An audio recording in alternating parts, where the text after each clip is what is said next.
It's Query and Company. I'm going to be keeping you company for the next few hours. You are not going to believe the company. This company. You're going to bankrupt your mama's company? At least I have the radio to keep me company. On 93.5 and 107.5, The Fan. Turner shovels to Haliburton. Haliburton lets another three go, left of center. It's online but short. Matherin secures the offensive rebound. Pacers get another look, and Haliburton does not hesitate, hitting a 30-plus footer from up top. Mark Daignault needs a timeout. Tyrese Haliburton fully engaged. 3 of 4 from three-point range. Up top, Haliburton falls down, turns it over, and this will lead to Gilgeous-Alexander to the other end, where he sends it to Williams for a dunk. And Haliburton is face down in the Indiana offensive end. The trainer, Josh Corbeil, rushes out to take a look. What happened with Tyrese is all of our hearts dropped. We need a tie out there, and he's been good for us all year. And for him to go down, beginning a game like that, it's like it sucked the soul out of us. Neesmith, right edge of the arc, working it to the top. Toppin takes it there, shovels it to McConnell. He comes to the right baseline and knocks down another one. 10 hot ones here by T.J. McConnell here in this third quarter. The final score in Game 7 is the Oklahoma City Thunder 103. The Indiana Pacers 91. I hope, the fans, I just want to say, so incredible. The support all year has been amazing. Just to see how the city, was so alive. And we feel blessed that we were the people that gave him that. We sorry, we wanted to do it, for Indy. They're absolutely incredible. Just want to apologize for coming up short. We wouldn't be in this position without them. They've willed us to a lot of wins. It's an honor and a pleasure to play in front of them.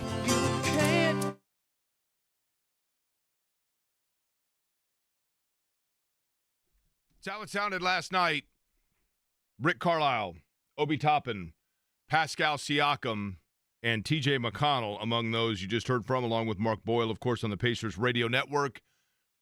And there is a lot to discuss, and there are various ways in which you can analyze, look forward, look back, second guess, pontificate, become curious, wonder, do the woulda, coulda game, talk about Game 4, talk about officiating, talk about decision to play, Tyrese Haliburton on a strained calf. There are a million ways in which you can break down, discuss, decipher, analyze, and examine last night and the season of the Pacers. And it was weird because I will say this. As I woke up today, I had two thoughts. One was the one that was the overwhelming thought that I had when I went to bed last night, which was, what a joy. What a joy and what a privilege and what a ride and what great fun. And the other thing that happened when I woke up today was, admittedly, there was a small part of me that was like, after you'd slept, then you wake up and you're like, did that really happen? Did it really happen that that's how it ended? And I think the thing that was so disappointing about the way that that's how it ended was not even necessarily the fact that the Pacers lost the game, but rather that it's what we were denied the opportunity to see, because it felt like, and the body of work was there, that this was going to be one of the Haliburton games. And you know what I mean when I say the Haliburton games. The 32-point rainbow threes, and then driving and getting everybody else involved, and threes are coming from every direction, and it's wonderful. And theoretically, that's what was on the table. But the more I thought about it, the overwhelming sentiment I came back to was the following. The first being this: what were we really denied? What were we really last night denied? Yes, of course, I know. The right to say that the Indiana Pacers are the champions of the NBA. that after 21,000, I think 325 days in existence as a franchise, the Indiana Pacers are the world champions. We were denied that. We were denied the privilege and the joy and the euphoria of watching the Larry O'Brien Trophy being hoisted by the team that we have followed. And we were denied a parade. Would have been really hot. I'm not going to lie to you. I mean, it would have been really hot, right? But the Civic celebration. But I'm not going to sit here and talk about what we were denied. And I'm not going to sit here and talk about what we didn't get to do. Rather, I would think of it this way. I took Mo from Ohio to a game this year against the Milwaukee Bucks, and I'm sitting there, and it's seemingly over. And then all of a sudden, it happened. The 4-point play and the euphoria of an unbelievable comeback. And then in the playoffs,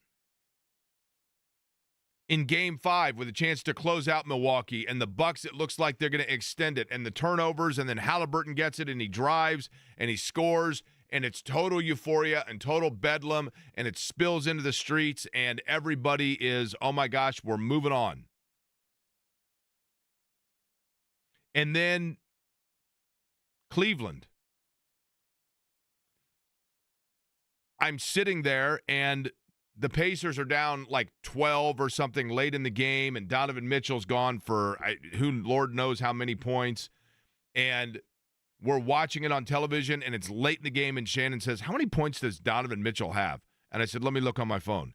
And I get on my phone, and I look at my phone, and it's the phone is faster than her cable. And I look at it, and I see, wait a minute. This can't be right. This says the Pacers won the game. And literally, I turn around to her, and I'm like, they're about to win this game. And that you can never take that away. You can never take away the moment against the New York Knicks of Game 6. You can never take away that shot that Haliburton hit in Game number 1. You can never take away the shot that he hit against Oklahoma City in Game 1. Yes, you can sit there and say, this team was denied a title. This city was denied a title. But rather, I look at it and say, but think about all of the things that we as a city, we as a group, we as a fan base got to enjoy over the last 6 weeks or whatever it has been that we loved and that we celebrated and that we came together. And guess what? Those memories that you have, those moments that you had, that camaraderie that this city experienced can never be taken away. And we have two choices. We expect now, and we anticipate, and we ask of athletes. We ask of athletes, and we just anticipate and expect, well, they'll come back better than before. I just know it. Tyrese Haliburton got hurt, but what we know is this. He'll be back. He'll be back, and he'll be better than before. And that may well be the case. But what about us? We should be as well.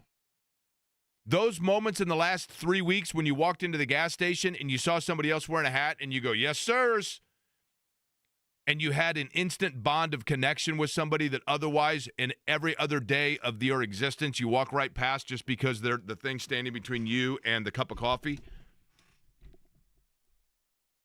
You build off that. You say as a city, like, look at what happened here. This was very, very, it was special. What took place in the last month, 6 weeks, whatever it was, has been special. And there are two ways to look at it this morning. The first would be to look at it and say, I'm going to feel sorry for myself for what we were denied. And the other is to say, I'm going to actually have gratitude for what we were afforded. And what we were afforded was one of the most special, to some extent unexpected, and I don't mean that it was unexpected that the Pacers would play for a championship, but the fashion in which they got there. A miraculous run that was so joyous, so fun, and quite frankly, helped carry us through in the period of time in the summertime when a lot of times there's not a lot going on. And suddenly there was, right? It was awesome.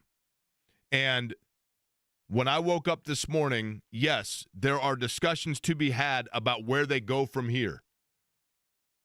Because next year, you had the windows were aligning for the Pacers. There's no doubt about that. The opportunity for them as a franchise in the East was aligning with, obviously injury elsewhere. And in addition to that, younger teams that have not yet completely hit where they are going to go. The Detroits, the Orlandos.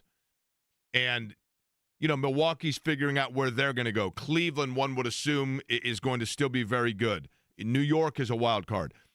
There are questions now because if you're Indiana, you look at it and you say, we had this group and we were going to retain Miles Turner by going into the luxury tax.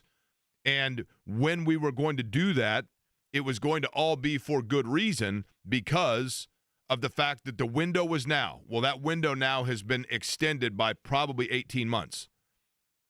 And yes, Tyrese Haliburton will be available to play, one would assume, at the beginning of the 2026-2027 season, but it's going to be like Christmas time of that. Remember this year how long it took him to gel with Nembhard and Nesmith coming back and whatever else, and then you wonder what your roster is going to be. But that's discussion for another time. What happened last night was disheartening. It was disappointing because you think about what we were denied and the unfortunate reality of sports, the unfortunate reality of life sometimes is that we dwell too much on what we were denied and we allow that to overshadow what we were afforded. And I think it's important to remember what we were afforded. Now, for Tyrese Haliburton, the reason why Tyrese Haliburton's injury hurt so much to me was not the fact that it denied us those things I talked about. It was more so this.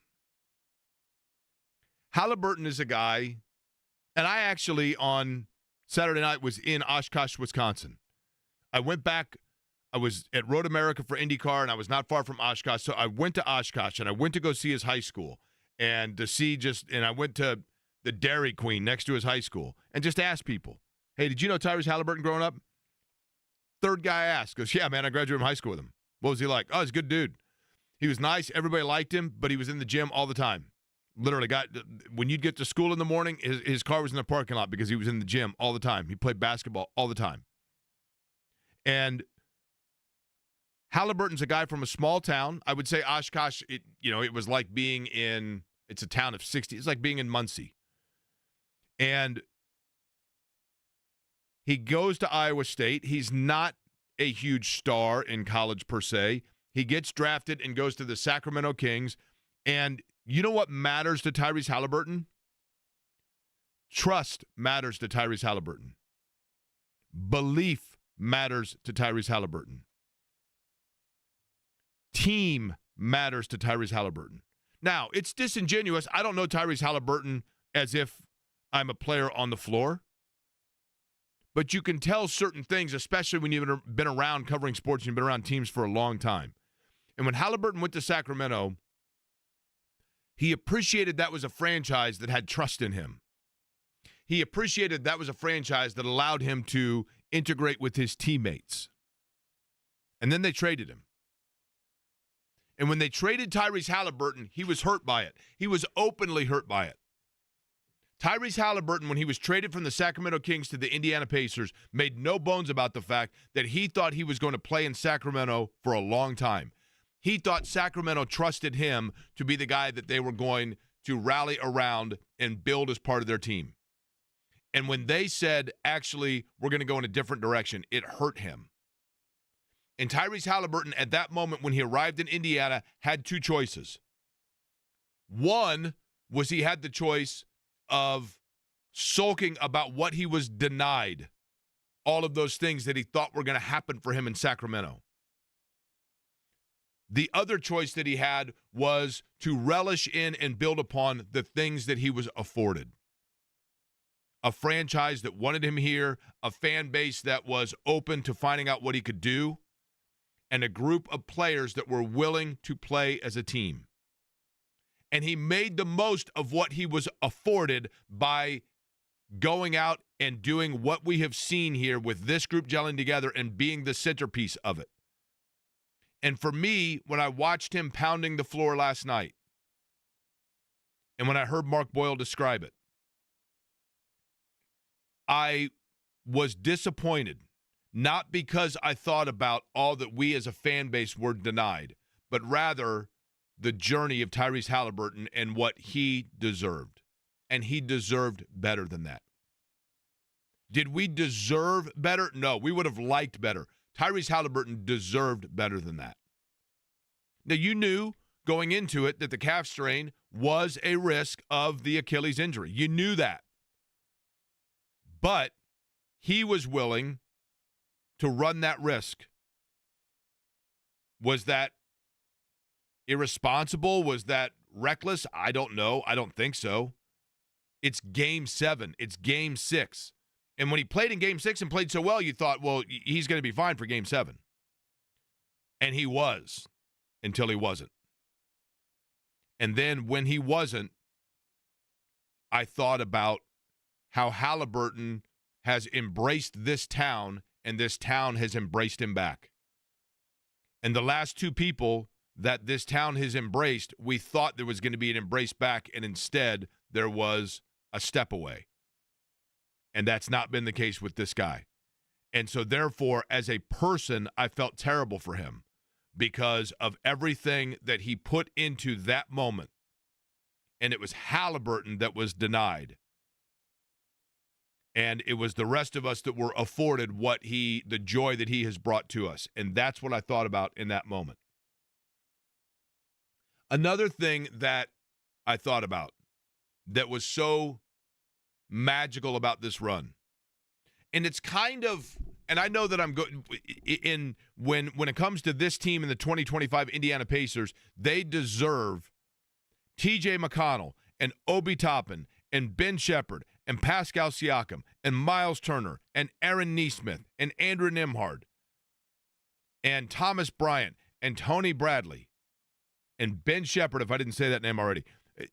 All of those players deserve for all of us to talk about the 2025 Pacers, which we will, and we will celebrate them for a very, very long time. That is a team last night. That is a group that got closer to an NBA title than any in the history of this franchise. And I recall, and I didn't grasp it when it happened, but I recall when I was a senior in high school, Mr. Moore's Contemporary World Problems class. Mr. Moore, on the last day of school, got everybody in our class together and said, all right, we're going to stand up here and I'm going to take a photo. I'm going to get everybody's address and I'm going to send you this picture. And we're like, why? And he said, because this particular group of people that spent an hour together every day for the last year, this particular group will never again be assembled together in the same room. And he didn't think much of it then, but he waited a calendar year and then sent everybody that picture. And I got that picture and I thought, he's right. You didn't know it when you were going through it, but you were around people that you shared moments with, and you never know where life is going to take you. And for this particular team and this particular roster, the reality is that there is going to be attrition. There are going to be players that get signed elsewhere. There are going to be players that trade. There are going to be players that, you never know what could happen, right? That get traded, etc. There are a million things that can happen with a roster. And so this particular group deserves for us to collectively celebrate them because, number one, they gave us a ride unlike any we've ever been on before for a longer period of time. It's the first time, to my knowledge, I'd have to go back to the ABA days, that the Indiana Pacers played a game in the actual summer days, right, after June 21st. I mean, it was truly, truly special. But that particular roster, 1 through 15, 18, whichever way you want to look at it, two-way contracts and everybody else, you don't know who's going to be back and who's not. But one thing happened in the last 2 weeks that needed to happen. It needed to happen for this town, and this city and this team saw it happen, and it was this group of players that made it happen. And whether we want to talk about it or not, whether we want to address it or not, whether we want to admit it or not, it was an elephant in the room in this town for like 15 years. And that was this. Reggie Miller is the most beloved player in the history of this franchise. Certainly from the NBA standpoint. I understand, and I mean no disrespect to Mel Daniels or Roger Brown or George McGinnis or Billy Keller or Bob Nedelicki or Freddie Lewis. You know, I understand what those guys were, Don Busey. I understand that. But from the NBA standpoint, Reggie Miller is the most popular, beloved figure in the history of this franchise. And he gave his heart and soul and every ounce of him to the Indiana Pacers. But what's interesting is, since the time that he retired, the connection that he had, the love affair that he had, never waned from this city's standpoint. Indianapolis never quit loving Reggie Miller. But whether or not we want to admit it, I think there were people that started to wonder deep down whether or not that was a two-way street of the same level of the unconditional love that we had with him and that he had for Indiana 30 years ago. He's gone on to bigger things. He's on TNT now, obviously, you know, changing networks there, but he's on television. He's Mr. Objective. He comes back to the game and he wears the headset, and then he just stands up and politely waves to the crowd while they chant his name, and he goes on about his business and his work, and everybody loves it, and that was all well and good. But whether people want to admit it or not, I think in the back of a lot of people's minds, there were people that were like, you know, we absolutely still love and cherish and adore Reggie Miller as one of us, but I wonder if Reggie Miller actually still feels the exact same on a day-to-day about Indiana, because you don't see him back as much. He doesn't come back for, you know, he came back for David Benner, which was fabulous, and he's come back in honorary roles at different periods. But and I understand his professional obligation. He's busy during the course of the season. But I think there were a lot of people that were like, you know, when somebody from Philadelphia or Atlanta or Charlotte says to you, hey, so does Reggie Miller, like, is he around a lot? Is he still like a staple in Indianapolis? And we all kind of lied, right? Of like, oh, yeah, he comes back. Did he? But you know what happened in the last 3 weeks? What happened in the last 3 weeks is Reggie Miller finally put away his Superman outfit and said, you know what, I'm going back to being Clark Kent. I'm going back to being just a guy that's a fan, that's going to wear jerseys of my favorite players and the free T-shirt that they give out and bring my kids to the game and stand at midcourt and rally around because I am an Indiana Pacer. And I am an Indiana Pacer that wants this for this franchise, and I absolutely love the 2025 Indiana Pacers are the ones that brought me back and allowed me, for the very first time as the face of this franchise, to enjoy basketball being played in a miraculous run of a team character-based organization. And I'm able to bring my kids and be the guy with my kids celebrating on the sidelines, clapping during timeouts, getting the crowd amped up, singing along with the songs that are playing when Boomer is throwing things into the crowd. That's what everybody did during my playing time, and now I'm going to do it now because, gosh darn it, I'm Reggie Miller, and I'm an Indiana Pacer. And this city needed to see that. This organization and franchise and fan base needed to see that. They needed to see that, yes, in fact, behind all the professionalism and all the objectivity and everything else, that their most beloved player in franchise history has never gotten rid of the fact that he loves this place too. And it was important for him to be there and to show it. And it was the 2025 Indiana Pacers that rekindled, reacquainted, and confirmed and let the world know of Reggie Miller's love for this city and this franchise. And the rest of the world then saw what we've always known, and that is that this is a city and a franchise to be proud of. This is a city and a franchise to push your chest out about. This is a city and a group of people that is as good as anywhere that you're going to find anywhere in the United States. And yes, Los Angeles creates glitz and glamour and movies and entertainment. And New York creates banks and stocks and money and everything else. But you know what we have in Indiana? We have the things that you need to live on.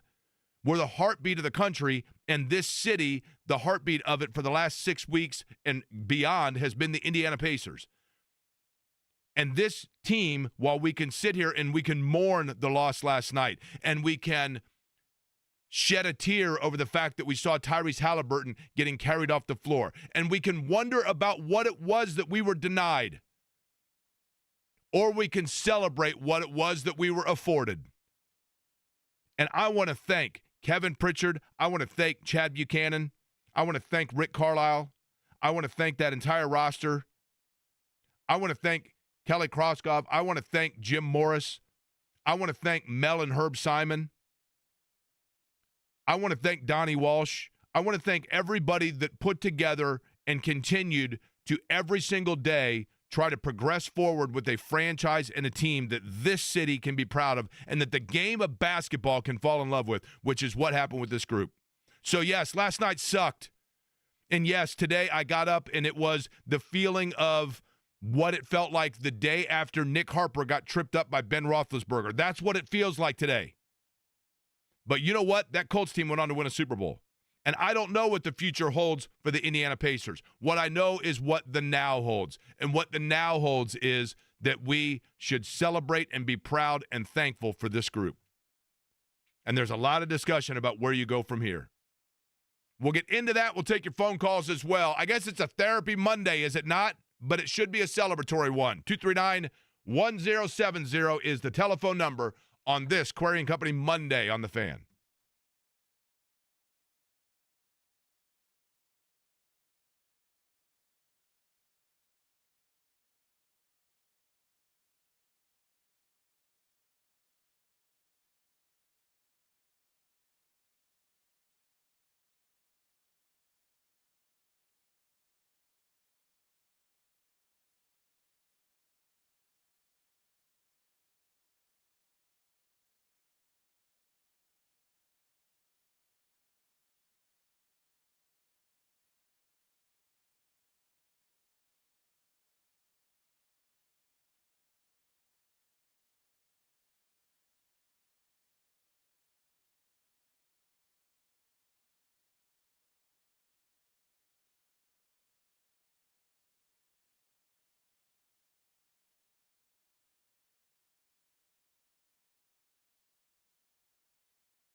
You know what that means?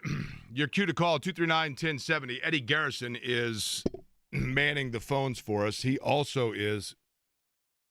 I don't know why. By the way, I was not crying there. I've got a frog in my throat. Eddie is also the radio producer for Mark Boyle, Eddie Gill, and the Pacers radio network, and was on that assignment last night. We'll get Eddie's thoughts in just a second as well. I always get a kick out of this. This from Peter. Peter asks on the X Post Twitter, what in the word vomit did you just come up with about Reggie Miller? And then he has a green sick face and 3 crying emojis, crying, laughing emojis. Okay. I thought it was,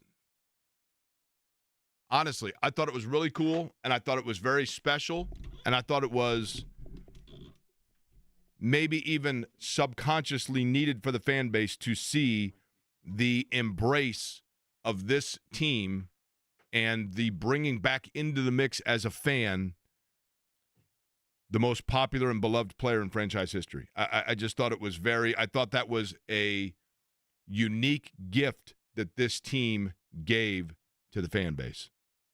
239-1070, the telephone number. Eddie, I'll begin with you. Your thoughts on just overall, I guess, last night, because you got to give the Pacers credit as well. They won the fourth quarter. They did not give up, but they simply ran out of gas. But your overall thoughts? I thought in that third quarter, it started to really set in with the players when their best player, their emotional leader, their vocal leader, and Tyrese Haliburton wasn't on the floor, and that's why you kind of saw T.J. McConnell try to take the game over to try to inspire the guys on the floor. At that point, and you heard clips of Obi Toppin in the open just talking about how they needed Tyrese Haliburton out there because it was just weighing on them at that point. And then, as you noted there, Benedict Mathurin kind of steps up in the fourth quarter. Andrew Nembhard hits a couple big shots to make it somewhat interesting. But ultimately, Jake, you've talked about this time and time again. The final loss of the season is kind of a depiction of how your struggles went the entire year.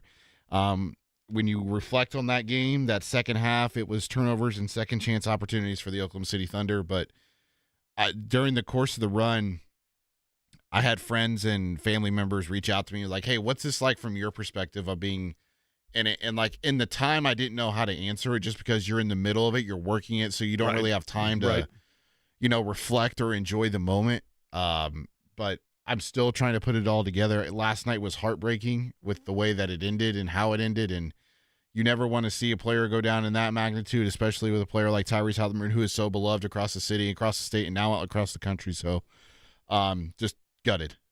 Yeah, it was rough for sure, right? And today, like I said, it feels like that day after the Ben Roethlisberger trip of Nick Harper. That was the closest thing that I could come to, because then you obviously get into forecasting beyond. This is something that hurts them more than just last night. Courtney will lead us off in our group therapy session, but I think it should be a celebratory one. But nonetheless, that's up for everybody else to decide. Courtney, how are you? Man, words can't express how I'm feeling right now. Last night, it was just a heartbreaker, bro. I was literally in tears when I saw the ending. Well, at first I was shocked with Haliburton, and I knew it was over. And then after I saw how T.J. McConnell walked out in that tunnel, it was hard. It was hard to hold back tears, man. It was really heartbreaking for me. But I'm really proud of this team. They fought hard. They make it this far. Mathurin came out at the end. He played hard, and give him credit. Nembhard did his thing, and it was just. I just felt like we just got robbed of something really big. So, but on the other hand, I don't know about Turner, man. Giving him a max contract, that's not on my forte. Well, here's the thing, Courtney. You raise an interesting point, and I appreciate the call. And certainly we will get more into this over the course of the week, I would assume. With Turner, look, I thought Miles Turner defensively was really good for the better part of this series. I think that because of the fact that we're so used to, we forget, Chet Holmgren's a pretty darn good defensive player, right? And so he was stifled a little bit by that. But what becomes the question now is, do you go into the tax to pay Miles Turner knowing that at least one of those years that you're in the tax it's kind of a wash year. And I don't mean that. I mean, that's unfair to say to the rest of the group, but let's be honest. The key piston of the engine is not going to be there next year. And so then you have to determine, do you rebuild it? Do you simply retool it? Or do you stay with this group and say, a year and a half from now, we're confident that there's not going to be enough drop-off from all of the players, and maybe you do see and use next year for a Matherin development, a Walker development, etc. Mike is up next.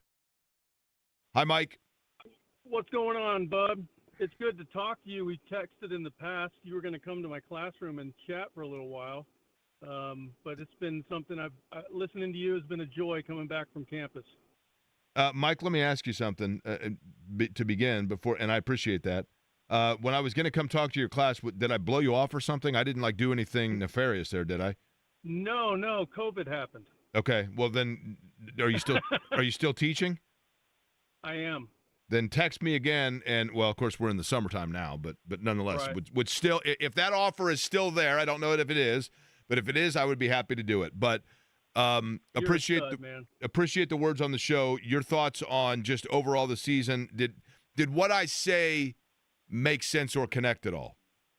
Listen, man, I'm looking at this purely from a selfish standpoint as a father and as a lifelong Pacer fan, watching my sons who for their entire lives looked up to teams like the Bucks. My son's a Giannis fan. My other son's a this fan. But to see the Pacers do what they did last year and especially this year, now my sons are huge Pacer fans. I am so grateful, so thankful for the job Pritchard and Carlisle did, for the team we have, for the players we have, for the fact that they care. The fact that my 11-year-old son was bawling last night when it was all over meant the world to me. I am celebratory.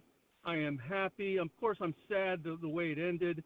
I hate the way it ended, but I am truly grateful to have the Pacers as our team here in Indy. We should be so pumped and proud to have them. God bless the Pacers. Thank you. This is awesome. Appreciate it, Mike. Definitely appreciate that. We'll continue the conversation, and I want to read a couple of messages that I got over the weekend because, yes, it is true that the Pacers might not have won that game, but it doesn't mean there weren't people that were being thought about. I'll explain what I mean by that, and Jim Martin, the rest of you, will get to you as well on the other side here. Query & Company on the Fan. Neighbors you know are talking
Join us coming up 15 minutes from now. He was there last night in Game 7. We'll kind of take a look back at just this particular team, this run, and then admittedly, maybe it's more of a later week conversation, but where they kind of go from here.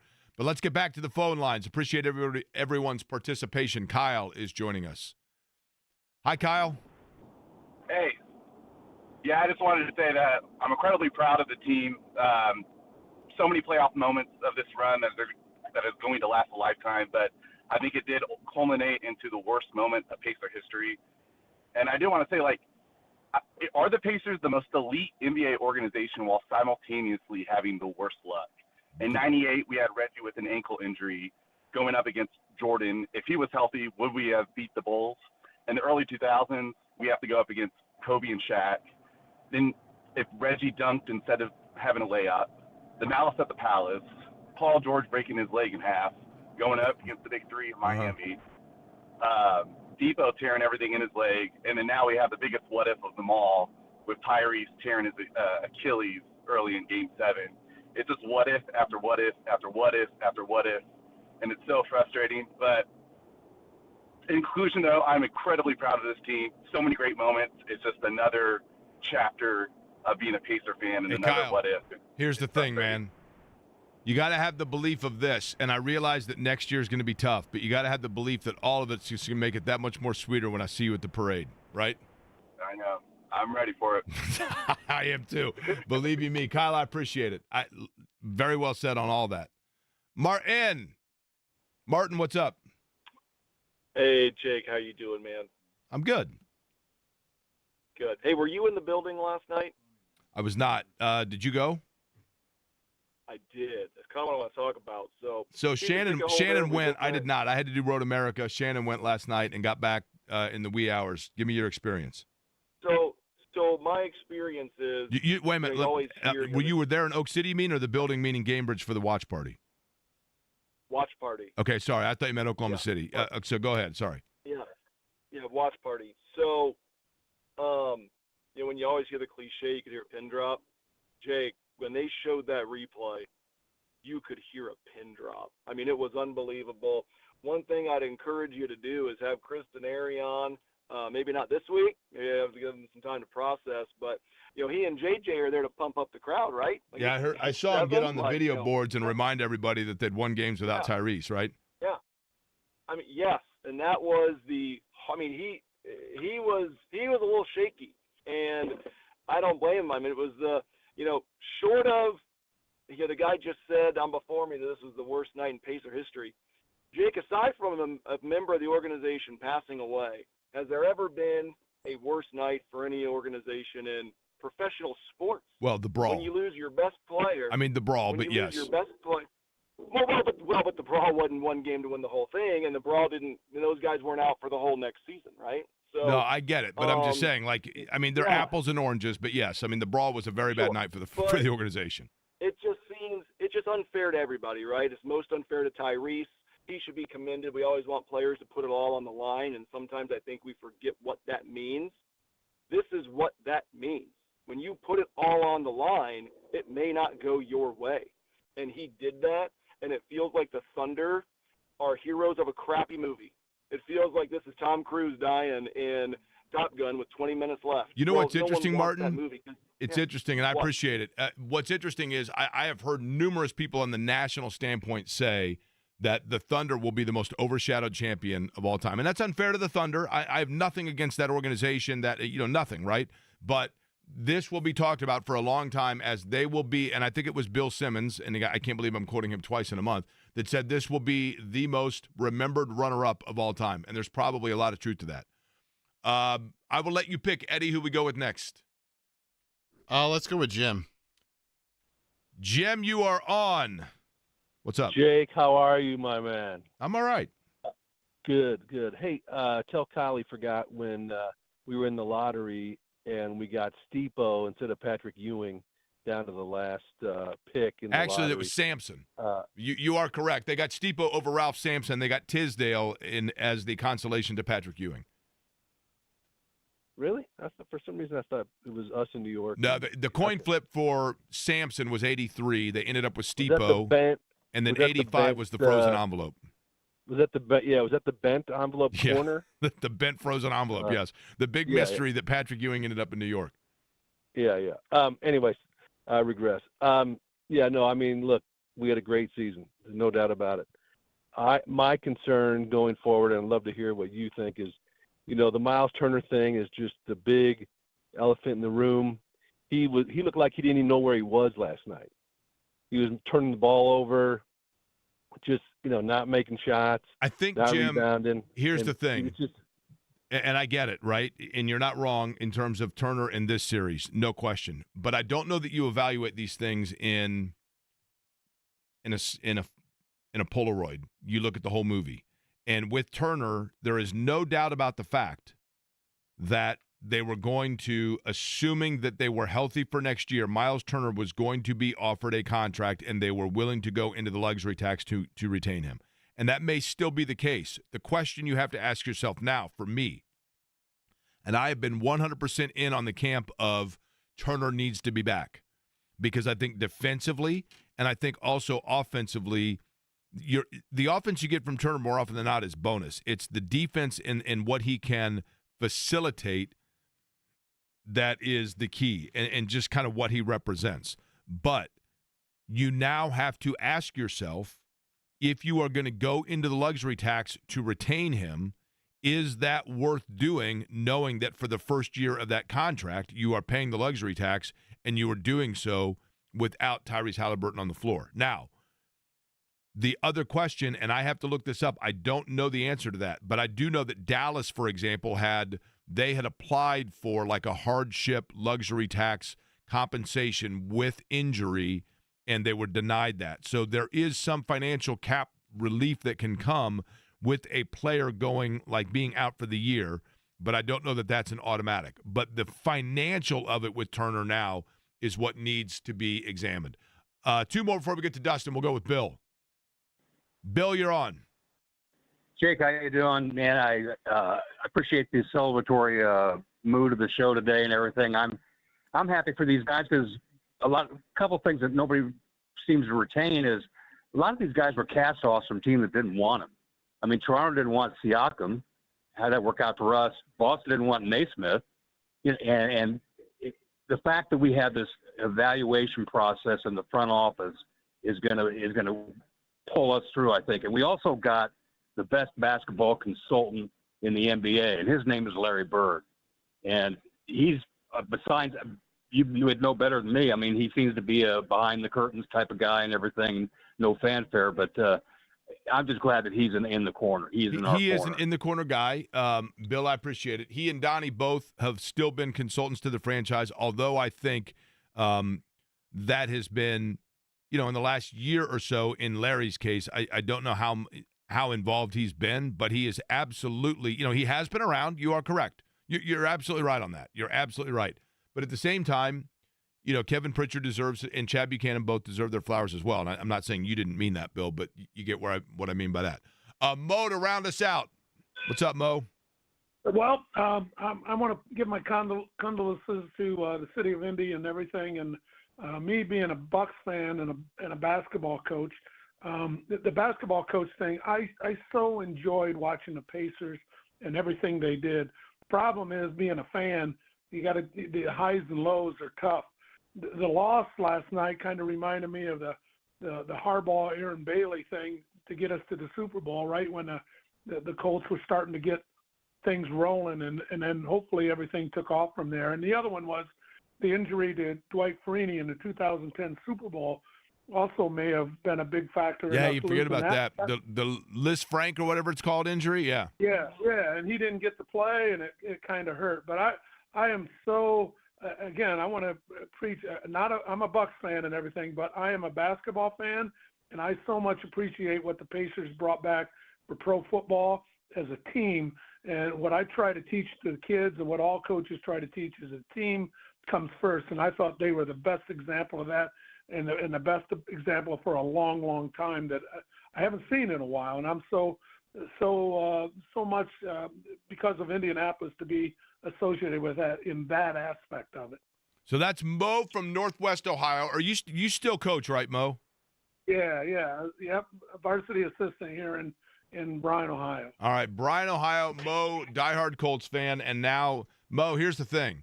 I'm going to now list you as Mo from Northwest Ohio, diehard Colts fan, and closeted Pacers fan. How's that? Yeah. And in general, an Indianapolis fan. You know, you don't want your Bucks fans or your Cavs fans around you to know, but deep down, you're a Pacer, baby. Mo, I appreciate it, man. As always, appreciate it. Thank you. Dustin Dopirak was there last night and can give us kind of the mood, and we will discuss where exactly the franchise, where you go from here to an extent. A little early maybe for that conversation, but still an incredible run to look back on, and we'll do it next.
top of the show, there are two ways to look at this.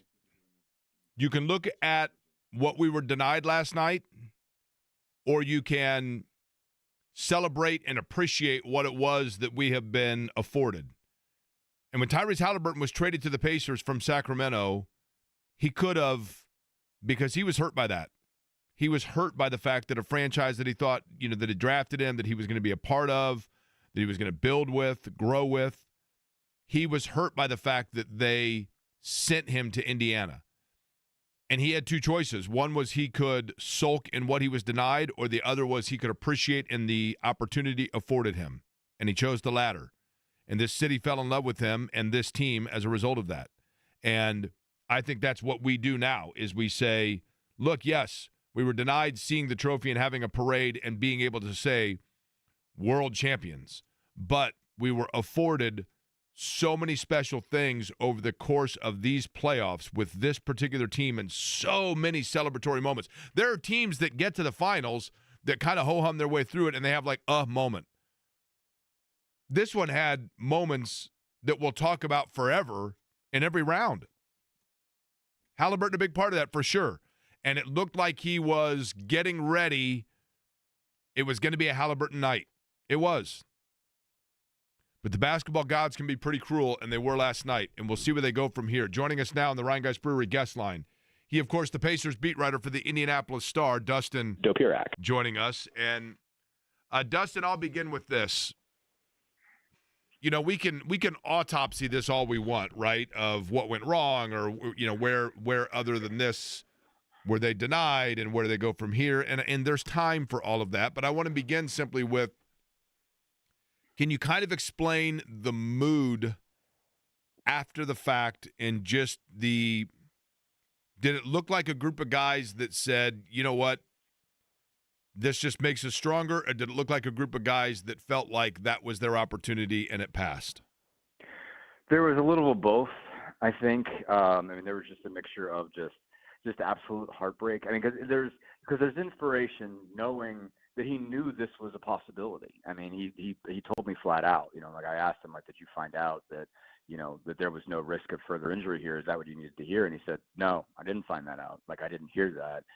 This was on the table, and these guys knew it was on the table. And so even afterwards, he really played until he didn't. He knew what this risk was. He knew there was a chance of, from a sports standpoint, a catastrophic injury, and he did it anyway. And that's a guy who is laying it on the line for you, but lost, but took that gamble and rolled those dice and lost. And so there's a combination of, look, we've got to meet this moment. This is what, Hugh did this for us. We've got to do that for him. And you saw that. They had a lead at halftime. That's remarkable, in retrospect. Absolutely remarkable. It was because of how well they defended. You look at the second quarter Thunder offensive stats. They held them to 7 of 22, 2 of 13. They locked them up. In that second period without him. But I think, especially after the game, obviously you saw eventually the Thunder were going to wear them down, especially with the amount of pressure they were able to put on the basketball and the turnovers they were able to create. And, you can't stop, breakout layups like that. And so, talking to them after, there was this sense of, they missed this great opportunity, but they were missing the guy who got them there. And, a great friend of theirs. You can't not love Tyrese Haliburton if you know him. And so, there was that, also sort of utter heartbreak. And Obi Toppin even said, he's like, I don't think I ever got it out of my head. He's like, and I played terrible. And I never stopped thinking about him. He threw him the pass. And obviously, him throwing the pass doesn't, create that. It's not like if he would have shot the ball, then that never happens. He's, if he he could have made that move 100 other possibilities throughout that game and had the same problem. But Obi was shook and other guys were shook. And so there was obviously they were able to summon something, and that's evident in the second quarter. But that's still, one, it's an obvious basketball tool, but obviously there was real, mental anguish in there that's tough to, fully calibrate in terms of what it meant on the floor. The two things, Dustin, and I want you to tell me if you agree with this. Maybe I'm being overly romantic or melancholic or hyperbole. I don't know. But I thought last night, to some extent, fully represented all of the things that the Pacers franchise have themselves kind of represented. And that is they had an ill-timed injury and they never gave up.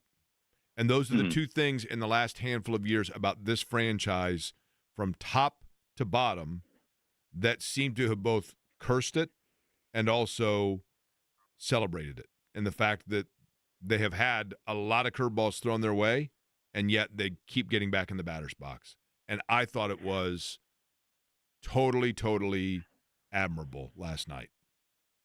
I agree. I can't say it better, Jake. That was fantastically put, honestly. But it is true, and I'm like, you just think about what this rebuild is a product of that. I mean, you're talking about instead of going into full tank mode after a couple swings and misses that were injury driven. Ultimately you build around Paul George and he gets hurt, and then you build around Victor Oladipo and he gets hurt, and then you're sort of left picking up the pieces at the end of it. But instead of saying, all right, like let's wait on this, they did say to themselves, you know what, there's a player we want, and let's see how this goes. Let's build around that guy. Like we'll get lottery picks. We probably won't be good for a little while, but at least there will be a centerpiece, and we'll go from there. And shoot, maybe it happens faster than we expected, and then it does, dramatically faster than they expected. And so rather than just like casting aside Sabonis for like a stash of lottery picks and just some guys who can take up the money, they go get a player that Rick Carlisle really, really wants and really, really believed in, and and creates a style of basketball that we haven't seen, that's unique, even in the wide open NBA that there is now. Basically they even play a different style than anybody else has. And you create this thing, like you said. I mean, they gave you every reason to fall in love with them, in terms of how they play basketball. It was extremely admirable, extremely noble, and just, I guess, the way they pushed on, for whatever mistakes they were made. I mean, they were up at half by a point on, what Rick Carlisle called the best team in the planet. And so, you can't take anything away from what these guys accomplished. Dustin Dopirak is our guest, Indianapolis Star, where you read his work. He's on the Rhinegeist Brewery guest line. Dustin, when you look at, let's just say the injury doesn't happen, okay? Haliburton went out last night. He had 27 points and 7 assists. It's a close game. Shai Gilgeous-Alexander hit some shots down the stretch, and the Pacers lose by 5, okay? Mm-hmm. When you look contractually speaking, when you look at the age and the trajectory of the roster, this team was set up to be held intact for how long a window, if, in fact, there had not been injury? I mean, 3 to 4 years. Okay. So just look at the contracts. It's 4 years left for Hallie, 3 years left for Siakam, and okay. So I think that's your base right there. So with that, now with how, and again, I told myself coming in this would be a conversation we do later in the week, but I guess I'll raise it right now. Sure.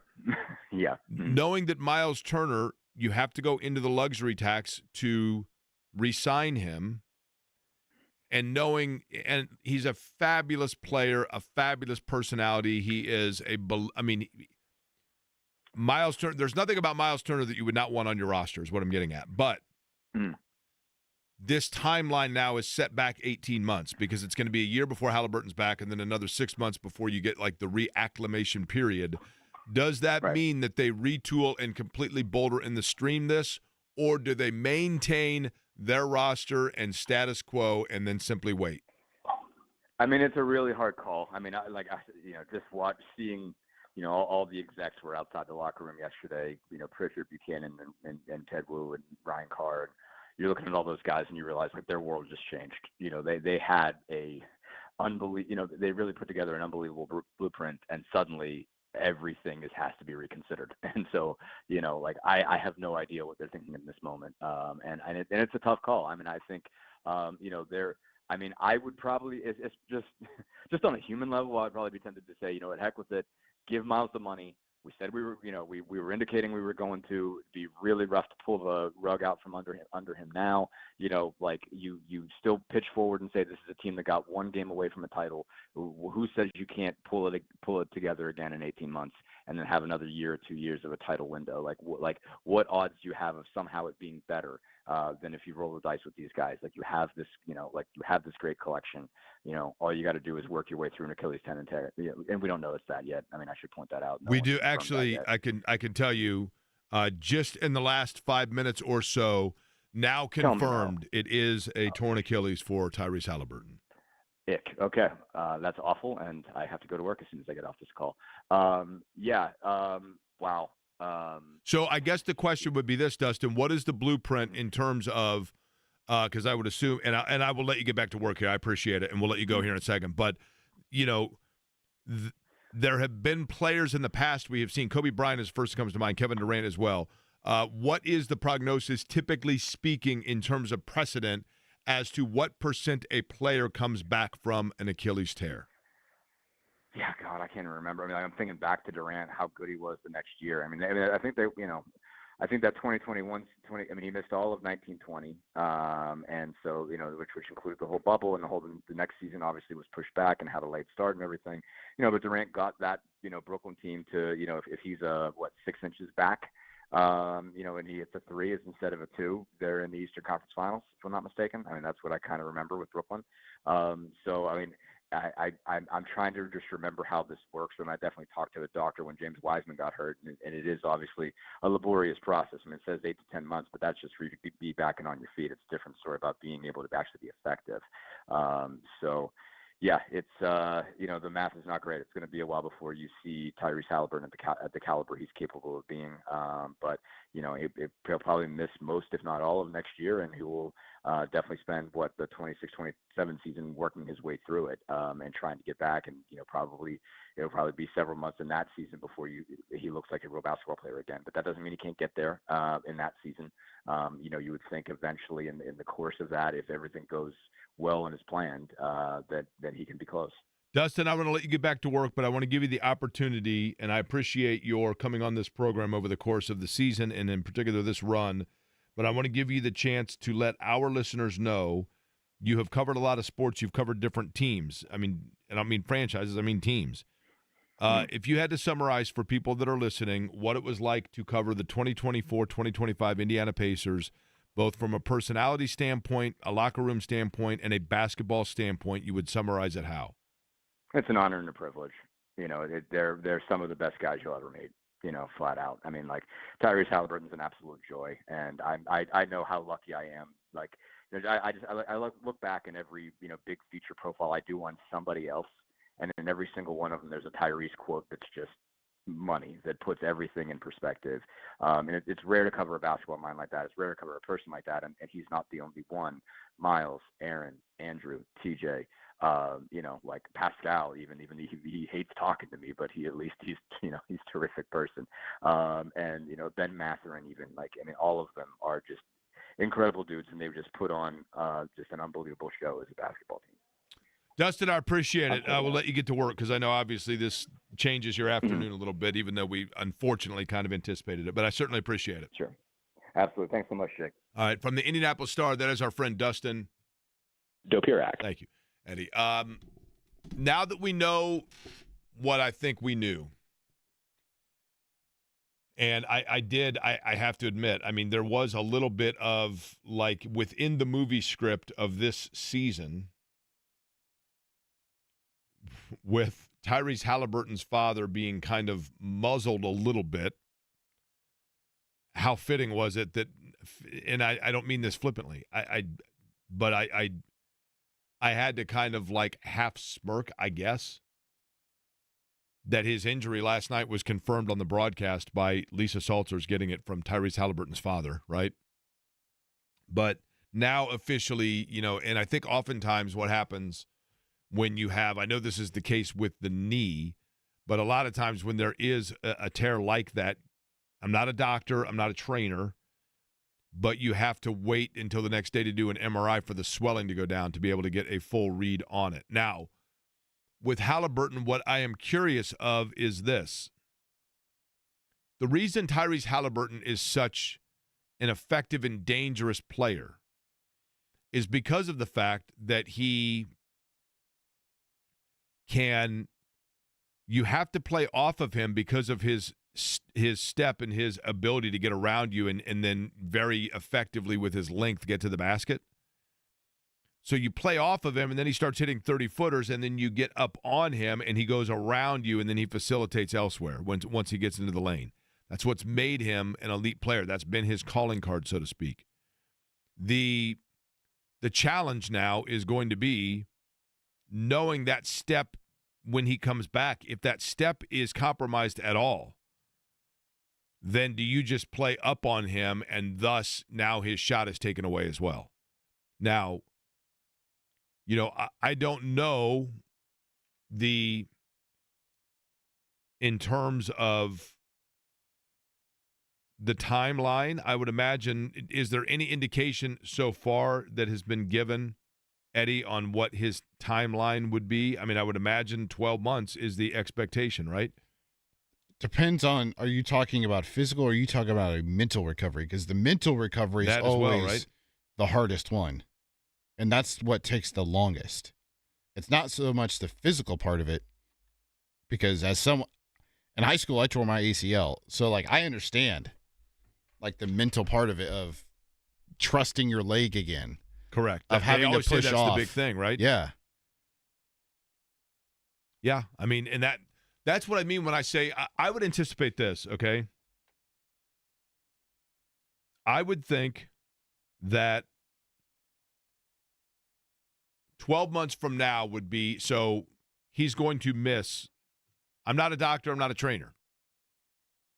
But I think we can safely say that Tyrese Haliburton will not be active for the totality of the 2025-2026 season. Look no further than Isaiah Jackson. Isaiah Jackson with an Achilles missed the entire season. There's a lot that goes into the recovery of that, part of it being your physical conditioning just because you're not able to work out, right? 8 to 12 months, he will have surgery immediately, I'm told. So if it's 8 to 12, then once after the 8 to 12, let's say he gets back ramped up in June of 26, then, you've got him for the 2026-2027 season. But it's going to take probably the first 25 games just to reacclimate and for everybody to get used to him being out there. Not to mention, Jake, who's on the team by the time he's back? There's inevitably going to be change in some capacity. I think one of the things that is fascinating, this changes the potentially, I shouldn't say in totality, but it would be assumed that what happened last night changes the viability or the future or the value to the Pacers of two players in particular, Miles Turner and truthfully, Benedict Mathurin. I was going to say Mathurin and Walker. Walker as well. Walker's an interesting one but Walker, I think you knew, Eddie, I think they saw enough of Walker that they were going to go another year with Walker to see what he develops into, right? Yeah. Mathurin, I think they're certainly, and I can't speak for the Pacers. To be fair, Kevin Pritchard has not said this. Chad Buchanan has not said this. Ryan Carr has not said this. Rick Carlisle has not said this. To my knowledge, none of them have said that they had some sort of interest in moving on from Benedict Mathurin. But when you look at this particular group of players and you look at the way that they play, and you look at what Mathurin's strength is, Mathurin's best games and Mathurin's strength came when the Pacers, in the way that they want to play, was not working. And that's a value to have. And Mathurin last night, kudos to Benedict Mathurin. Benedict Mathurin, that when Haliburton went down and the gears just weren't turning, Mathurin's like a pulley. He's the guy that doesn't necessarily need all the gears to move himself. He just kind of goes and does his thing. And there's a value in that for certain. But it felt like moving forward, if they wanted to get themselves cap flexibility, flipping Mathurin into future type assets was a way that they were going to be able to do it, and he had value. Now you have to wonder, do you say, okay, now with a year without Haliburton, we need someone, we need backcourt help here. And, do you slide Nembhard over and then Mathurin becomes a starter? There are a lot of ways to look at that, but it would seem as though Mathurin's value to the Pacers is now matching the perceived value of what he would have had on the market. Turner, on the other hand, becomes a curveball because, as I mentioned, Miles Turner is still relatively young. And what I mean by that is for a guy that's been in the league as long as he has. But do you go into the tax now and go over the cap to retain Miles Turner when you know that the first year of that where you're paying the tax is a year where you are kind of treading water? They now go from, I think realistically, if this group had been healthy, regardless of what would happen last night, if everybody's healthy and back and ready to go starting next season, this group probably is expected to be like a 55 to 58 win team, assuming they stay healthy. I think now you look at it, and Eddie, what would you say they're looking at? Being a 45 win team? They're back to being basically this year's Orlando, right? I mean, when you look at it in the East, the East is still wide open. Like, Boston's dealing with injuries. They've got a cap situation they're trying to figure out. Orlando traded for Desmond Bane. Like, how much better are they going to be? Detroit's on the up. Milwaukee's dealing with an injury with New York, you have Lillard. no idea, right? Yeah, same for New York. But that's the thing about – I don't think that anybody is anticipating that even with attrition in the East that Indiana is going to be coming back as an Eastern Conference finalist or NBA finalist, okay? And if they do run it back with this collection of players, Jake, and they do re-sign Miles Turner, they'll probably have to play a different style of basketball because of Tyrese not being out there. They're not going to be able to play the up and down nature of, passing the ball around. They'll probably have to be more methodical, more middle of the pack in terms of pace, run more offensive sets to try to create mismatches and get the matches they want and rely on a little bit more of isolation basketball, which caters towards Benedict Mathurin and Pascal Siakam and Andrew Nembhard to some extent. There was one thing last night that I want today to be an upbeat show, right? And I know that Haliburton and that injury is the focal point. I get it. I totally get it. I also understand that people in this town, because I've been through it a million times, right? When that shock happens, you don't necessarily want to turn on the radio and hear nothing but the doom and gloom of it. I get it. Although it's a balancing act. And I don't know sometimes that I even trust myself to know how to balance it. But there was something last night that didn't happen, and I want you, Eddie, I will leave it up to you, Eddie Garrison. I'll let you be the judge and jury next on something that I observed last night that I was going to bring up, and I want today to be upbeat and positive because I think people need that. You weren't certainly observing your ability to put on sunscreen, that's for sure. Listen. I'm looking at a tomato. I had on allegedly. Here's what I think happened. Two things happened yesterday. There were two things yesterday that I anticipated happening, and both of them didn't. One involved this sunburn, and the other involved the game. And I want you to tell me on the other side, Eddie, the one that I have about the Pacers, if you think I'm being too critical and too egregious, okay? And we'll do it on the other side.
to be upbeat today. Still hurting, Jake. I'm going to get back into about 30 minutes from now, back into my soliloquy, so brace yourself. Okay. Somebody said I had word vomit. Okay. I have an observation about the game, which I'll get to, but I will address the elephant in the room that you just mentioned. Do you ever have, like, a company, I don't know, you'll be at, give me an event that you and Olivia will go to, like a festival or a fair or something where you're just walking around and you're there to have a beer and eat a turkey leg and soak in the ambiance. State fair? State fair. So you're at the state fair and you're walking past and there's a tent set up and it's for Eddie's Flooring. Really? Right? And so you walk past and Eddie's Flooring, they got a little tent set up and they got little knickknacks and they're giving away koozies and then little like travel size sunscreen and little bottles that say Eddie's Flooring. You know what I'm talking about? Sure. Like, and you look at it and you're like, oh, SPF 50. Okay, sure. And it's a little travel thing and you throw it in your bag. By the way, I've never been fully educated on what the different numbers for SPF even mean. Higher the number, the better the blockage. Allegedly? Yes. Allegedly is indeed the correct answer here, and I'll tell you why. So over the weekend, obviously, I shouldn't say obviously, but for those that are unaware, I do IndyCar as well as this job, and so I was at Road America, which is in essentially Elkhart Lake, Wisconsin, about, an hour and 30 minutes to the northwest of Milwaukee. So it would kind of be like if there was a road course just north of Lafayette compared to Indianapolis, if you will. And it was unseasonably, and I'm sure the same was true here, I mean, it was almost unbearably hot. It was so, it's been a long time since I've been in something that was that hot and, humid and everything else. But it was a gorgeous day. There was not a cloud in the sky. Well, I was calling turn 5 for IndyCar, and so I was on a scissor lift. And in order to, have you ever been on a scissor lift? No. Do you enjoy being on those pieces of machinery? Yes, but yesterday was, along with being oppressively hot, it was unusually windy. Are you a certified driver on those, or do you have someone who drives that for you? It is placed out there for me, and then I get in it, and I do deet, deet, and I use the little joystick, and I elevate it, right? Oh, nice. Yeah. So, but I knew that I was going to be up there between the Indy Next race and the IndyCar race, that I was going to be sitting up on this lift for 3.5 hours. So I not only wore head covering, but I took my little sample of some corporate promotional bottle of SPF 50 that I got 2 months ago. So it's not like there's a shelf life on this stuff, right? Are you sure it just wasn't lotion? Okay, well, not only do I think it was lotion, I think it was like lotion with like aluminum foil in it. I don't know, because I absolutely doused myself. I mean, I covered it was so hot that I wore shorts. I very rarely wear shorts when we're doing races, but I wore shorts because it was so hot. But I absolutely covered myself to the point of excessive saturation with this SPF 50. I couldn't get any more on me. I had so much that I put on, and I reapplied it like 3 times. And let me tell you, that was not sunscreen. My legs right now are so red, I can't stand up because it feels like someone is putting rubber bands around my knees when I try to stand up. You in shorts or pants right now? I didn't check your attire for today. I am in jeans. Oh, darn. I was going to try to look at your legs. Here, I've got a hole in my jeans.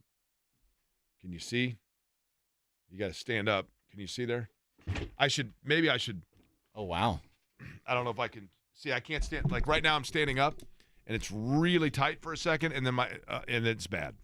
It hurts. But I think it's the first time you've stood up during the show. That's how I know it's bad. Correct. It's rough. So at any rate, we'll see how long that lasts and goes away. For the game itself, I listened to the vast majority of it because I was with Nick Yeoman and we were driving back from Road America and listening to the game. And I believe I've mentioned probably 50 times on the air that I was not in as much a hurry as I would have normally been to get back because I wanted so badly to watch that game with Shannon because I wanted to be with her if they were going to win the NBA title. But she went to Oklahoma City.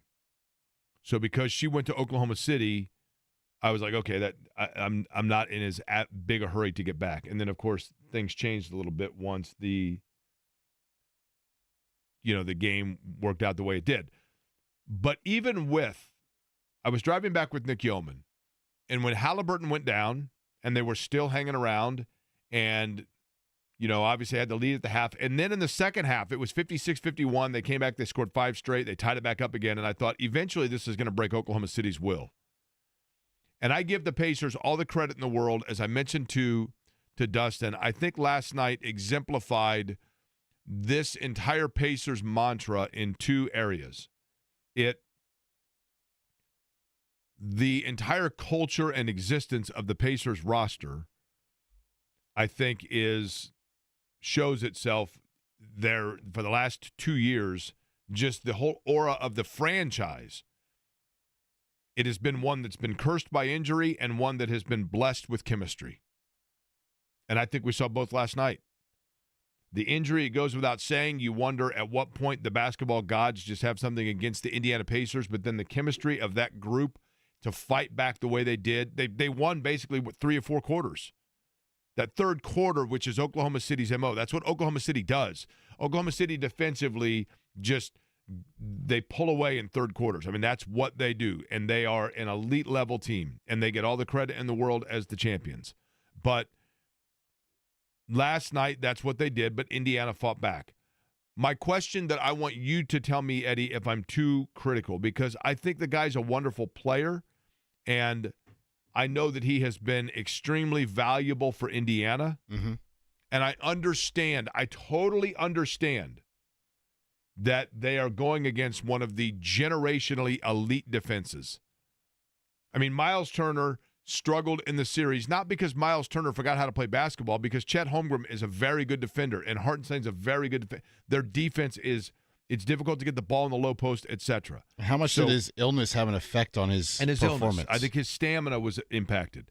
But I want you to tell me, Eddie, and you can think about it here for a second. Okay. And then Trust me, my brain needs to process it. It takes a while to get through that big thing. That's right. And I would like for people to tell me simply yes or no. We'll do send me a text message to tell me if you agree or if I'm too harsh. Yes, Jake, you're being too harsh. No, that's a fair statement. So yes, you disagree. Yes, I'm being too harsh. No, Jake, that is a fair statement. Okay? I understand the disappointment. I understand the heartache. I understand the wind out of the sails. I understand the gut punch of Haliburton going down and what that meant to that team last night. And I give them all the credit in the world for their resolve and their professionalism and their camaraderie. But when he went down, I said to myself, now is where and when, if you're going to win or keep this thing, close, which I guess to some extent they did. And maybe I'm contradicting myself because I talked about Miles Turner and I gave Miles Turner the pass because of the Oklahoma City defense. But I felt like last night, once Haliburton went down, is when you need to see why Pascal Siakam is a max contract player. And I thought and hoped that we would see more of Siakam, not necessarily taking over offensively, but being more aggressively offensive towards working himself towards the basketball. I thought he was more stagnant than I would have liked to have seen, and I thought he was, to an extent, invisible is the wrong word, but I thought his relative passiveness offensively was not elevated at the time in which it most critically should have been, and I was disappointed by that. Now, you can process, Eddie, and then tell me whether you agree or disagree. Yes, that is a fair statement. No, that is unfair. You're giving me time to process, right? I am. Okay. I'm somewhere in the middle because we were talking about this in the company break room earlier. I think it was Hoosier who brought up the point. Pascal never really touched the ball in the third quarter, and you have to wonder if it's like sometimes TJ McConnell gets in those zones where he thinks he is the offense, and it takes everyone else out of rhythm. And I think Siakam only had 2 shots. One of them was off an offensive rebound, and the other was to end the third quarter. And to your point, he was pretty invisible. And I don't know if that – I'd have to go back and watch closely. I'd have to look and see if Oklahoma City did something different defensively to take him away just because of what they've done to him in various points during the series. They were able to pay more attention to him without Tyrese Haliburton out there. And fair. There were also times where I felt like he was on the bench in critical points of the game when he shouldn't have been. When the Pacers are struggling to get a bucket at the end of the third quarter, at the start of the fourth quarter, I don't know. I understand players need breaks, but in those situations, sometimes you just got to try to gut it out. And maybe that falls on Pascal. Maybe that fell on Rick Carlisle for leaving him too long on the bench. And so that's why I'm somewhere in the middle. I felt like, and I don't want to speak for him, but I feel like Eddie Gill kind of agreed with me too. Because at one point, and maybe I misunderstood him, but one point during the broadcast, Eddie Gill said, I feel like I'm saying this. He said something along the lines of like, I don't know who I'm saying this to, or I feel like I'm saying this aloud to no one, but Siakam is just kind of isolated in the corner. Now, maybe he meant that they isolated him, and I understand. Other players need to step up as well because it was then easier for Oak City to lock down on Siakam. I get that. But I just feel like that's why you're a max contract guy, right? It's one game. It's 3 quarters. And I like him. Don't get me wrong, I like him, and he's been obviously he is a huge factor and reason why they are where they are. He is a huge factor and reason why they are where they are. People are telling me Sunscreen does have an expiration date, and it should be on the bottle. Let me. I'm going to check the expiration date on this, Eddie, and we're going to find out whether or not I'm the world's biggest moron. I just got it like 3 weeks ago, so like would they have been giving me old Sunscreen? Do you think that's what it was? Do you think they're like, oh, yeah, we got this stuff at a flea market, and it expired in 2018, but we're just going to put our label on it, and nobody will know the difference? That'd be something. I think that's actually what happened. I'll check it. We'll get more into kind of my breakdown of why today we should be doing a happy dance in Indianapolis today. Yeah, there's not going to be a parade, but I don't think we should be raining on one today either. And I'll explain more coming up on what I mean by that.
You know, one thing that I meant to address, and I should have earlier, I apologize. By the way, Ralph Reif going to join us coming up 2:15.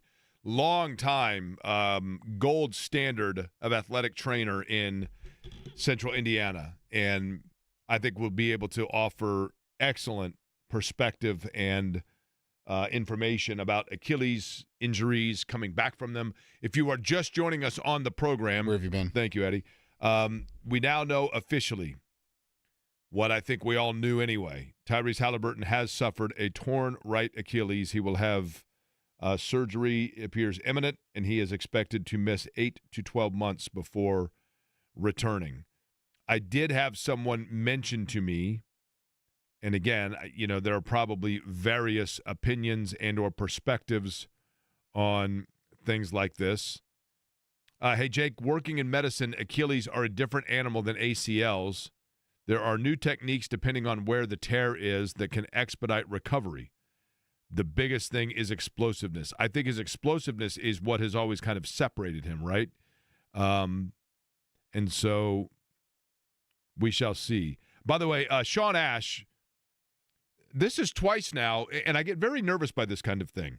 This is twice in the last week that Sean Ash has referenced the fact that he might be listening to the program. And when you're talking about Emmy award-winning, long-standing media members in this town, and Sean Ash working over at WTHR, of course, and has been in the market forever. When people like that of legitimate media credibility are listening to the program, it makes me very nervous. Really? Right? It's flattering, and I appreciate it, but it makes me nervous. But one thing that I meant to say, and I will expand on this coming up in just a minute. But I'm going to be, again, candid here. When you do what we do for a living, and I am well aware of how fortunate I am. Who is we, Jake? Anyone who works at this station, for example, you, myself, Kevin, James, John, Jeff, all of us, right? Mark Dykton. We are extremely fortunate to do what we do. And when I was a kid growing up in this town, I had 3 life dreams. One was, originally I said I was going to be a doctor. I think it was because my mom wanted me to be a doctor, but and then she took me to the IU blood bank because she had a friend that worked there when I was probably in first grade, and I saw the blood and the plasma being separated. And I came in and I basically slumped down, almost passed out in the hallway from it, and said, I want to work in sports. And my dream forever has been to be a sportscaster. And in addition to that, the only thing that I loved more than the idea of being a sportscaster was the city of Indianapolis. And I never dreamed when I was a kid that, first off, that we'd have an NFL team or that we would have an NFL team that would win the Super Bowl. And I certainly never dreamed that the Pacers would play in a Game 7 for the NBA title. I just never, and I loved the Pacers. And the reason I loved the Pacers when I was a kid was because the same reason why I loved Indiana basketball, they were Indiana Pacers. And I knew that I lived in Indiana. And, I sat through a lot of bad teams and watched a lot of games. I remember, being on the phone with my grandmother and watching, the 21-win teams and talking to her about, while the game was going on and talking our way through the games and that kind of thing. And I asked a question on the X-Post Twitter the other day of, tell me who you would, somebody in your life that you would most want to see the Pacers win for. And I had, 500 or 600 replies. And I loved how many people pointed out people that they had lost or didn't lose, that are still around and fought. Stewart, who's a leukemia survivor. Luke Nelson, who passed away. Trent, a cystic fibrosis double lung transplant patient who was in rejection and never thought that he would have seen the Pacers go that far.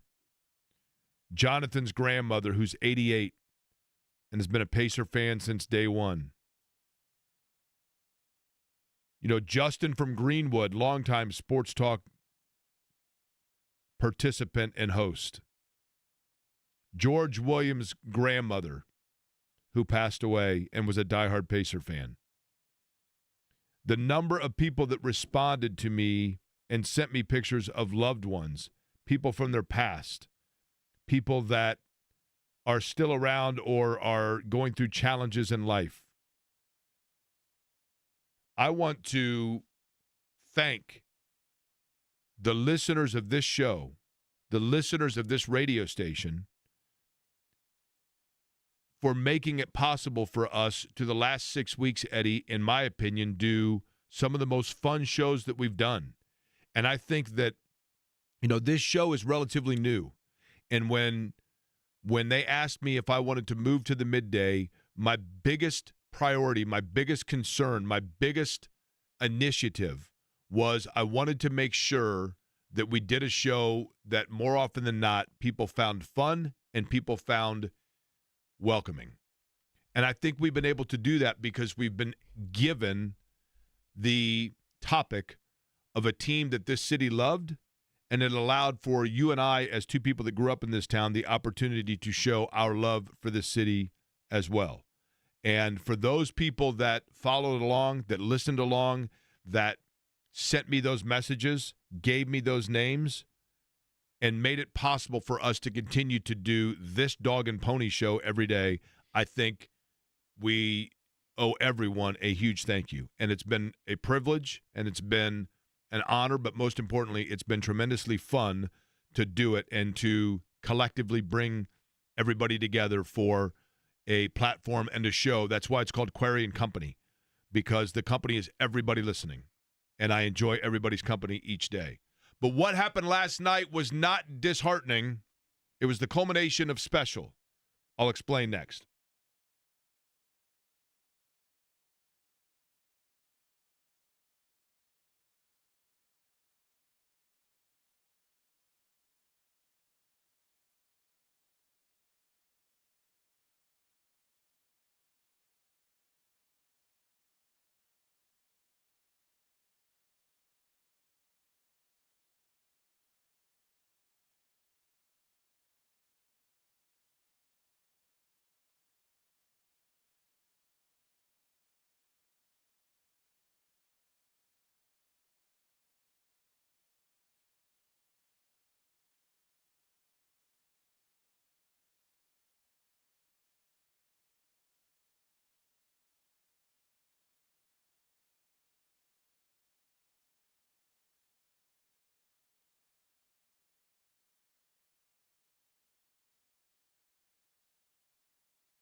Route free about 15 minutes from now. Tyrese Haliburton, it is imminent, is going to have surgery on a torn right Achilles. That news coming out in the last hour or so.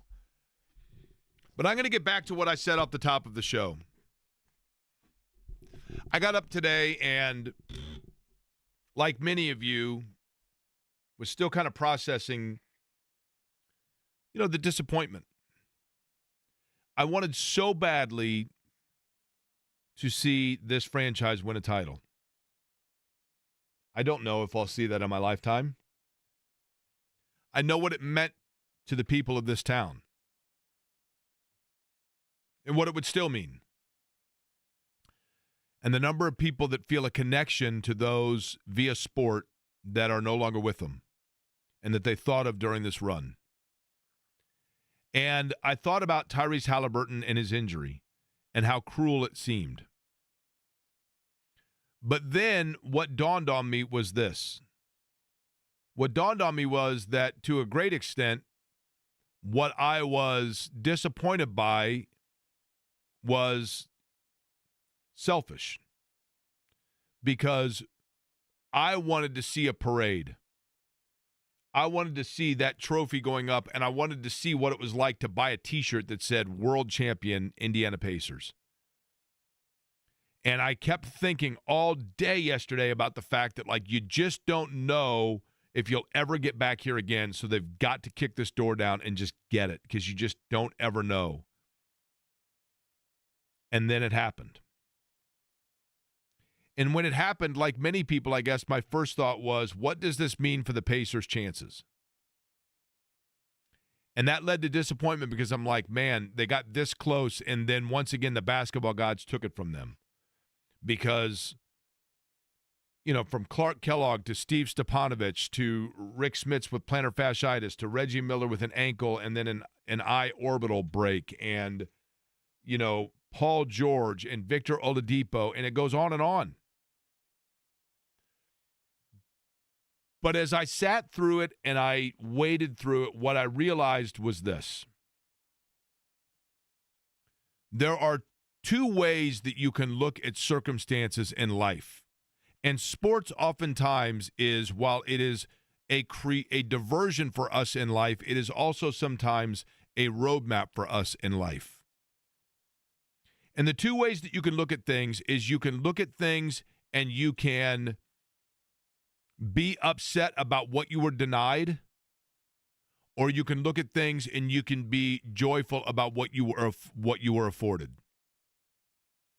And we were denied seeing the Pacers winning it, and we were denied that parade, which would have been really hot, by the way. And we were denied those T-shirts. But what we were afforded was an incredible run over the past 6 weeks that can never be taken away. That glimpse of Tyrese Haliburton hitting that shot that knocked Milwaukee out, that will always be there.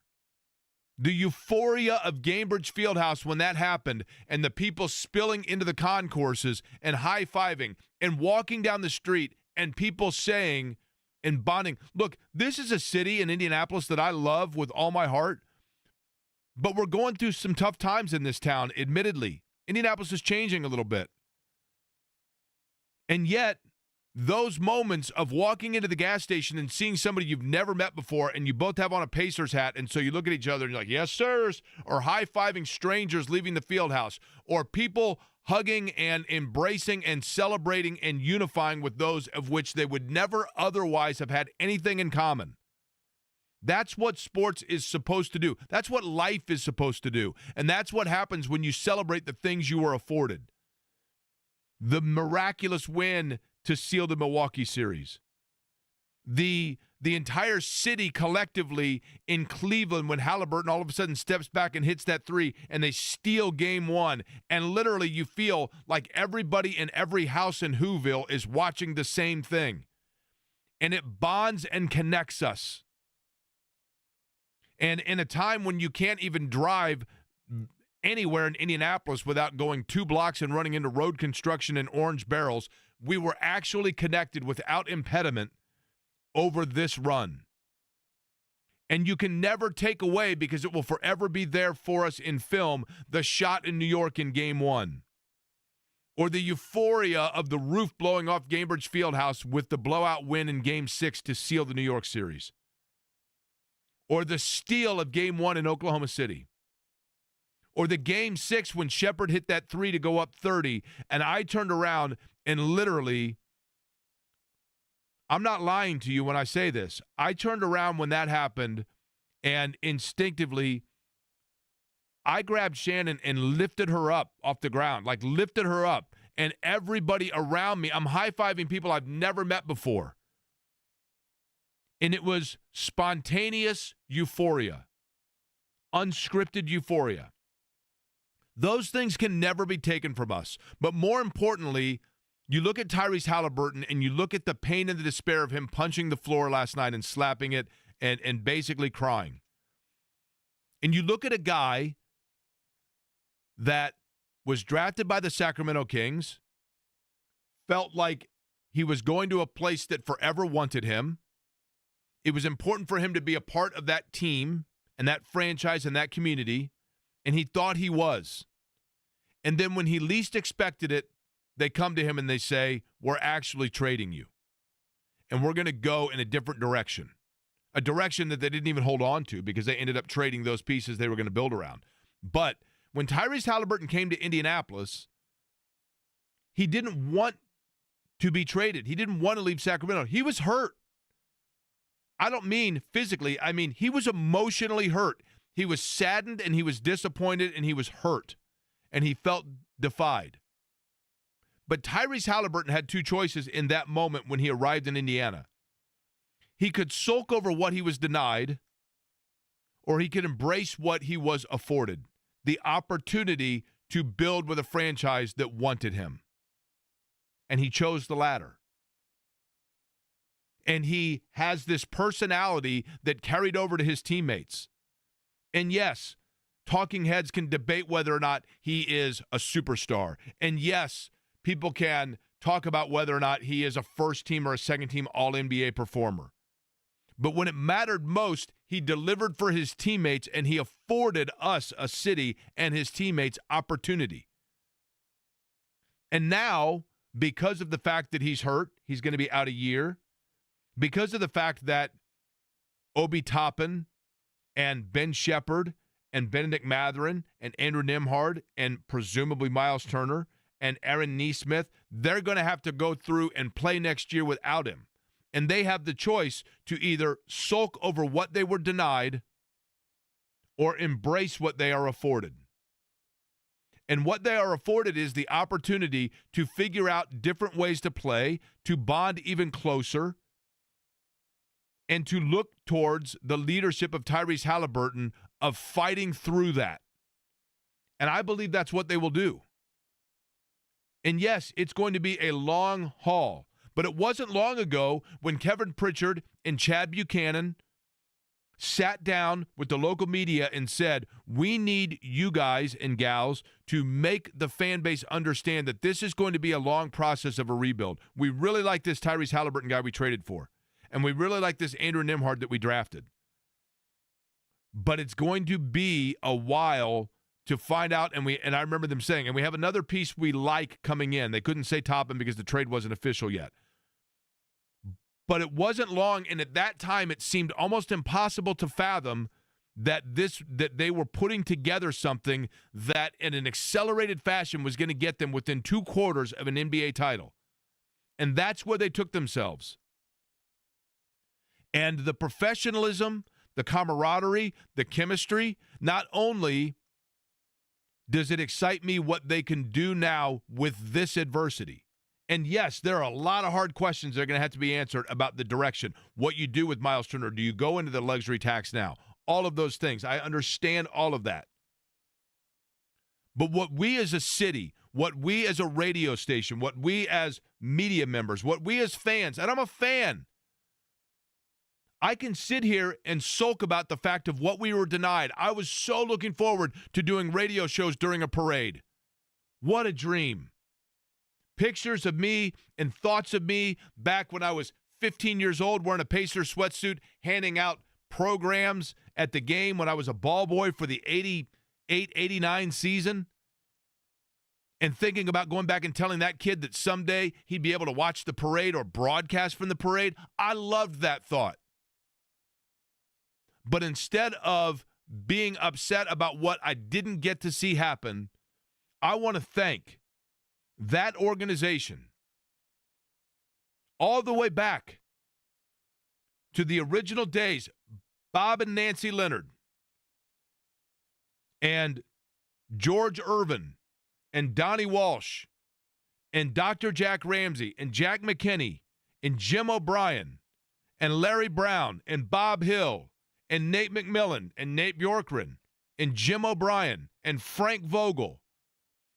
All of the people that have worked within that organization to build the connection for this town, the belief in this town, and the passion in this town for that franchise to allow us to collectively come together as a city and celebrate as one this run and forget about the things in life that are challenging.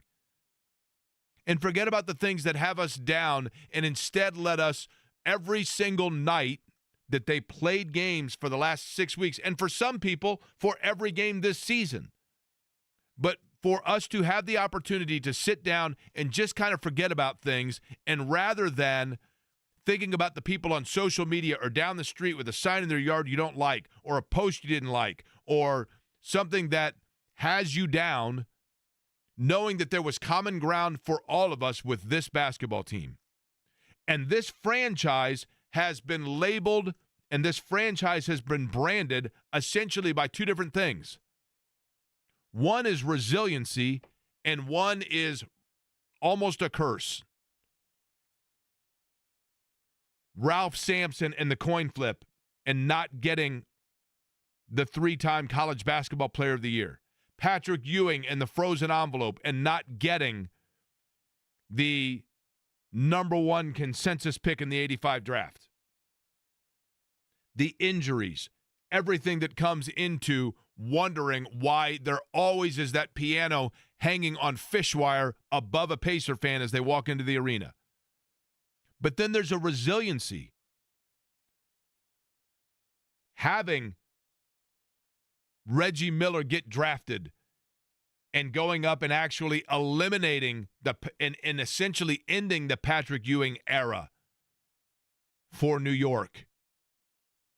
Bouncing back, and after Paul George's injury, and then figuring out when you've got to trade him, flipping into Victor Oladipo and getting pieces there in Domas Sabonis, and then flipping that into Tyrese Haliburton, and always finding a way to respond and a way to answer. And last night, when that happened to Tyrese Haliburton, and it was gut-wrenching, and it was tear-jerking, and it was emotional, and everything that you thought about and dreamed about suddenly seemed to just vaporize into thin air.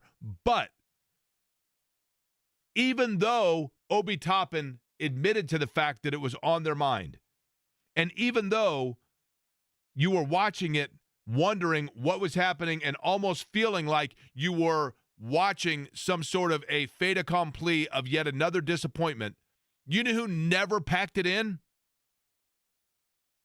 Benedict Mathurin and Andrew Nembhard and TJ McConnell and Miles Turner and Pascal Siakam and Rick Carlisle and that group on the floor. They didn't pack it in. They were down 22. They cut it to 12. They made it still where Oklahoma City, there was a nervous energy in that building. And yes, in the end, they ran out of steam and ran out of gas, and I understand that. And Oklahoma City is a deserving champion. And there's very little peace that comes with being a memorable runner-up, right? But that's what they are. And we now should, as a city and as a fan base, we should celebrate what it was that we were afforded, as opposed to sulking about what it was that we were denied. And I will tell you this. I have never been more proud to have basically said in the last month, listen, open disclaimer to all of you, I'm going to sacrifice my professionalism and my objectivity by letting it be known to you that I am a fan of the Indiana Pacers, and I have been my whole life. And it's been my childhood dream to see them win an NBA title.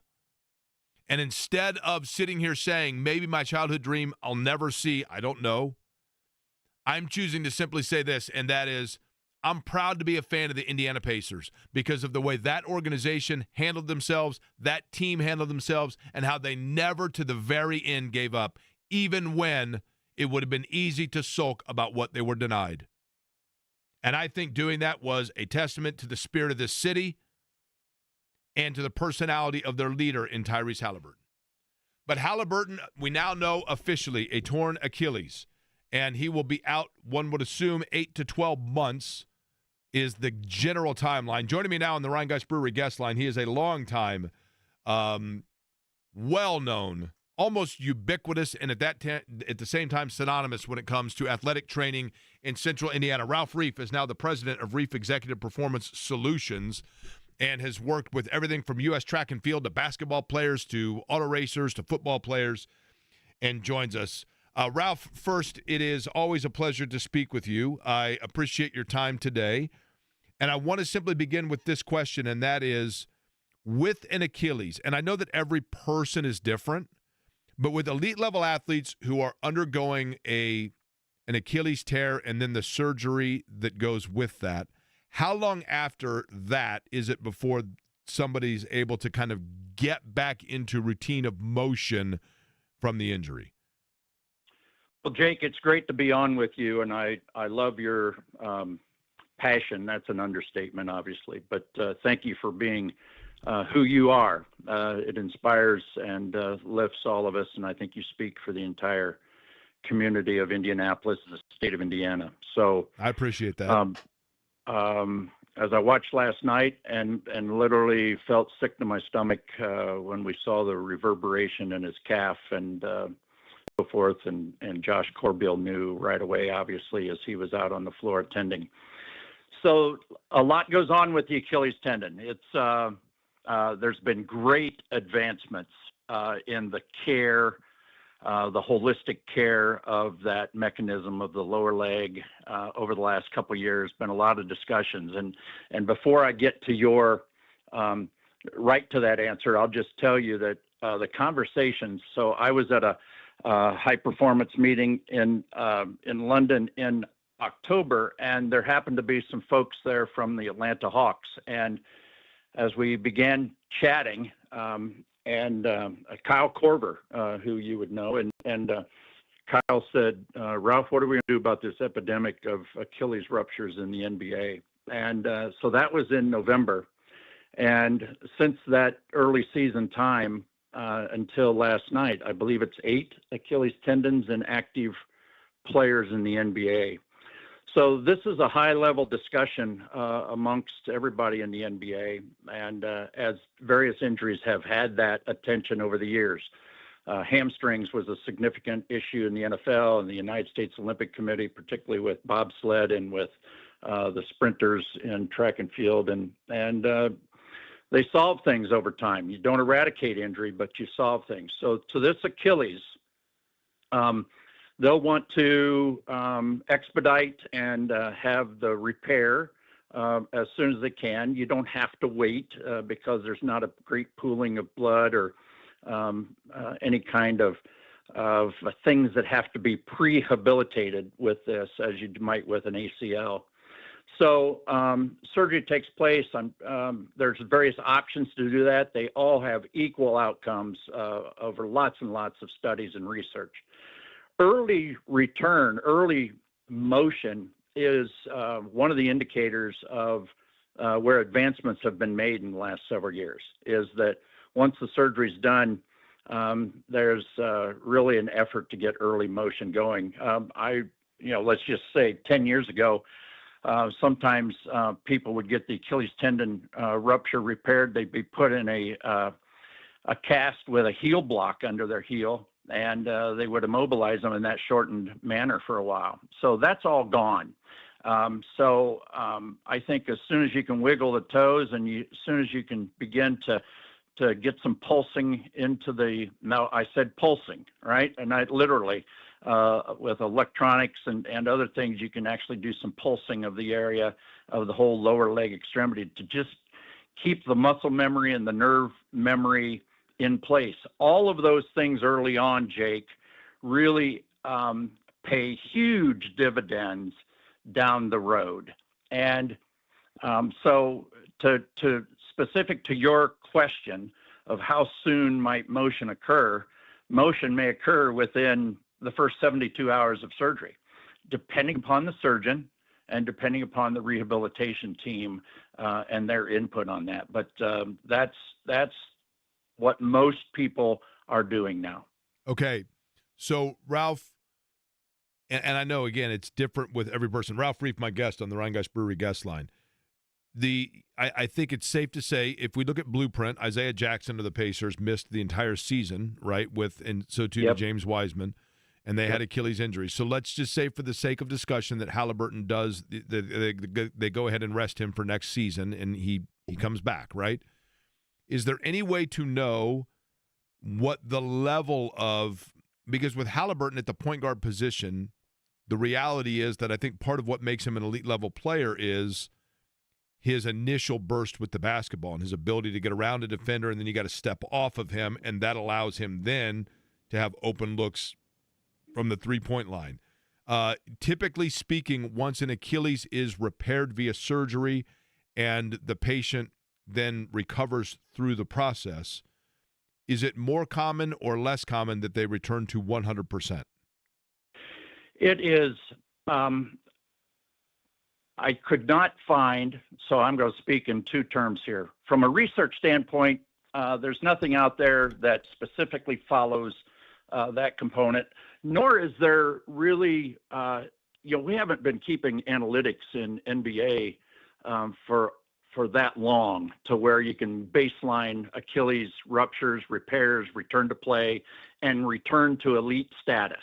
And so what is their force plate jump heights? What's their counter step movement quickness and baseline testings and so forth? So there's not a good meta-analysis, or in other words, analysis of all the materials to give a scientific answer. But from an anecdotal answer, I have no doubt in my mind and in my gut that Haliburton will return to an elite level as a basketball player. He's 25 years old. He'll be 26 by the time all this completes itself. So there's great value in that age of healing. Of what I know about him, and I do not know him personally, but what I read and hear from others, he's going to take care of himself. He's always taken care of himself. He's a high quality lifestyle guy, and so he's going to. So what's that mean? He's going to sleep. He's going to eat the right things. He's going to ingest the right things. He's going to be compliant with protocols, and so those are all huge factors in all of this. And I have seen a lot of elite athletes with injury, severe injuries. And we could name a lot of them that we all know about. But elite athletes are elite human beings. And elite human beings, such as these athletes, they have a healing component about them that fits in that elite category. It may sound funny, but it is not. There's a mentality, there's a mindset, there's a physiology, a biology that is just at a different makeup than an average athlete. And so what we see in the elite athlete, their return to play, their return to recover, and now it becomes commonplace, Jake. I mean, we see things all the time in the NFL, the NHL, NBA, where, things that you and I would limp around the high school for weeks, and they're back from game to game. Right. And so there's an elite component that I have seen too many times to deny it. Ralph Reef is my guest on the Rhinegeist Brewery guest line. You know, you've been around sports medicine your entire professional career. Did you have concern when you knew that he had a strained calf of him going out with the possibility of what happened? 100%. It's very much talked about in the NBA. That's part of the discussion. And I believe that I would believe that he was very well educated by Josh Corbill and others as to the risk. And he accepted those risks. And Jake, we deal with that all the time in sports. We deal with it all the time. And it's, again, there's an elite component to this that he had a risk. And you know, the greatest predictor of injury is previous injury. And so, you know, he had a calf injury to some level. You know, we grade them 1, 2, 3, A, B, C, et cetera, et cetera. So he had some level of injury in game 5? Yeah. So, I can't imagine the amount of time that Josh Corbill and his staff, and he's got an unbelievable staff of the Pacers, have assembled a great group down there. And I'm sure they just poured into him 24 hours around the clock relative to getting him even ready to go out for that walkthrough, right? The day after, right? To sort of play the game, if you will, that, hey, we're going to go out, we're going to do these things. And a lot of that was probably put in place so that Haliburton could feel part of the team, so that they could handle his mindset. And there's a lot that goes into that process. But I'd say that was a pretty quick decision that was made, that, yes, I understand the risk, and I'm going to play. Now, Jake, put that in perspective. No one thinks it's going to happen to them, right? Right. It's, I can overcome this. I can fight around it. I can be taped. I can be wrapped. I can be massaged. I can have medicine. I can do all the right things. It's not going to happen to me. I'm going to not be one of those statistics. Well, it happened. And then you get into all the things. What if he'd just been sitting on the bench all night, right? And didn't have an Achilles tendon, and then that goes into a whole nother conversation of the mindset of the team if he were in street clothes to begin the game, right? No, yeah, and absolutely. Yeah, I mean, I get it. It's game 7, right? And I'm sure that factors in. You know, like they said, if this had been November and it's a 6-game stretch with Detroit, Orlando, and Milwaukee on the slate, you know, does he go out there? Probably not. But it is game 7. I understand that. Yep. Ralph, with that, I wanted to ask you this as well, because several people have asked me this. You know, and I'm going to sound like a combination of incredibly old and incredibly dumb, two things that I am both, actually. When I was a kid, Ralph, whenever you watched basketball, and when I played basketball, which I did, you always wore high-top shoes. Everybody wore high tops. You don't see that as much anymore now. It's low-top shoes. I have no idea if that has anything to do with this whatsoever, but why are we seeing, to the question that was asked to you in that conference in London in October, why are we seeing more ACL compromises in the NBA today versus yesteryear? Right, not ACLs. I'm sorry, Achilles. Yeah, sorry, Achilles. Yeah, Achilles. There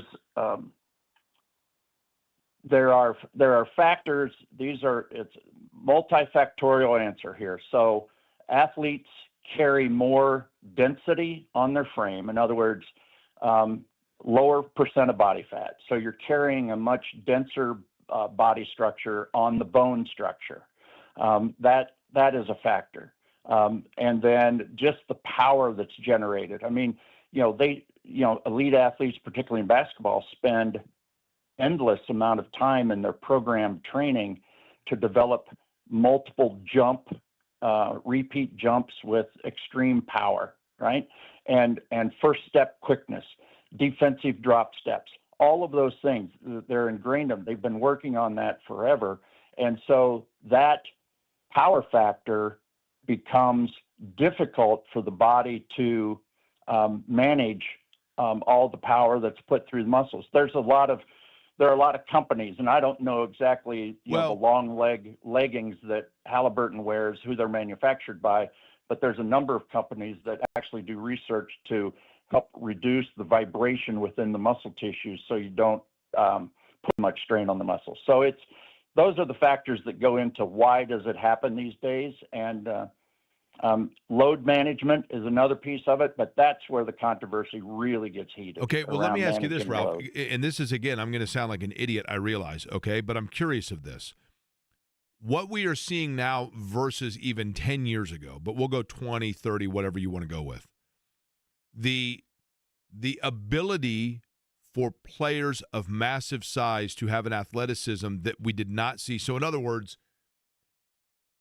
20 years ago, it was rare for a 6'7", and I realize Haliburton is not in this category, but at some point with the incredible elite athleticism that is seen by players at unusually large size, is it possible that while the game of basketball has now facilitated for 6'7", 6'9", 7-foot guys to play like they're 6'2", while that is incredible to witness, is it possible that while their physiology allows them that movement that was unforeseen a generation ago, simply put, the tendons are not yet used to supporting that kind of movement rigorously on that big a body frame? Yeah, you're going down the line of debate and discussion amongst the stakeholders in all of this is, sort of the party line split on the factor of do we manage load with athletes? In other words, reduce the intensity of a practice session, give them days off, don't go at high speeds all the time. That's one where the thought is, let's don't overload the connective tissue. Let's allow it to maintain or sort of store up strength and ability to withstand injury. The other highway that more and more people are jumping on is we've got to increase the intensity all the time. You've got to play at a playoff level in December to prevent those injuries from occurring. You've got to load constantly at a high intensity. Ralph, it is always a pleasure. The information is valued. So too, just kind of your overall spirit, because you've always been, to me, just like the most solid guy ever. But I certainly appreciate it and look forward to having you on, as a matter of fact, more, especially during the NFL season and whatever else, if we could facilitate that. I'll certainly be in contact with you about that. But I really, really appreciate the time today on short notice, and certainly with Reef Executive Performance Solutions. I know that you're busy with that as well, but I really appreciate the time today. Thank you for thinking of me, Jake.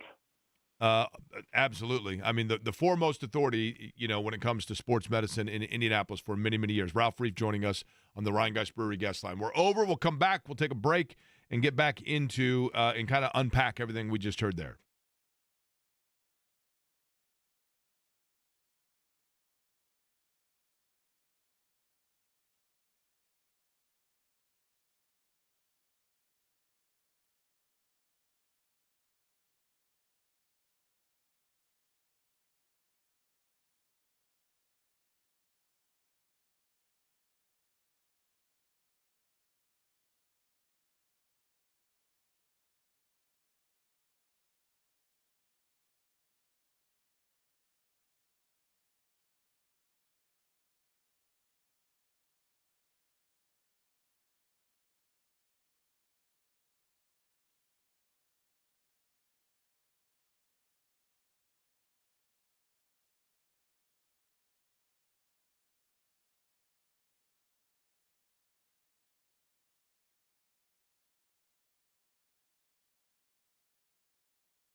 Bryant, by the way, somebody pointed out, and I was asked online, thank you to Ralph Reef, by the way, for his time. This was sent to me from out of Yahoo Sports. In the season of Kobe Bryant's Achilles injury, he was averaging 27.3 points, 6 assists, and 5.6 rebounds per game. When he returned, it does say that despite having a game where he had scored 47 points in 48 minutes, he was carrying a high workload. And while he returned to play, he played 6 games before another injury sidelined him. The Achilles injury significantly impacted his ability to cut, jump, and explode, leading to a noticeable drop in his overall performance. The one thing I will say is that Bryant was 35 years old, 34, I believe, when it happened. And Haliburton is nearly 10 years younger.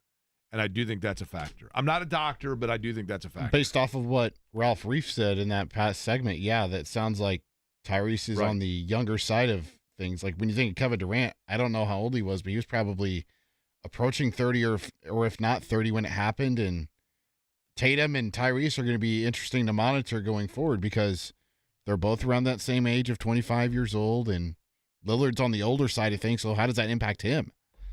Yeah.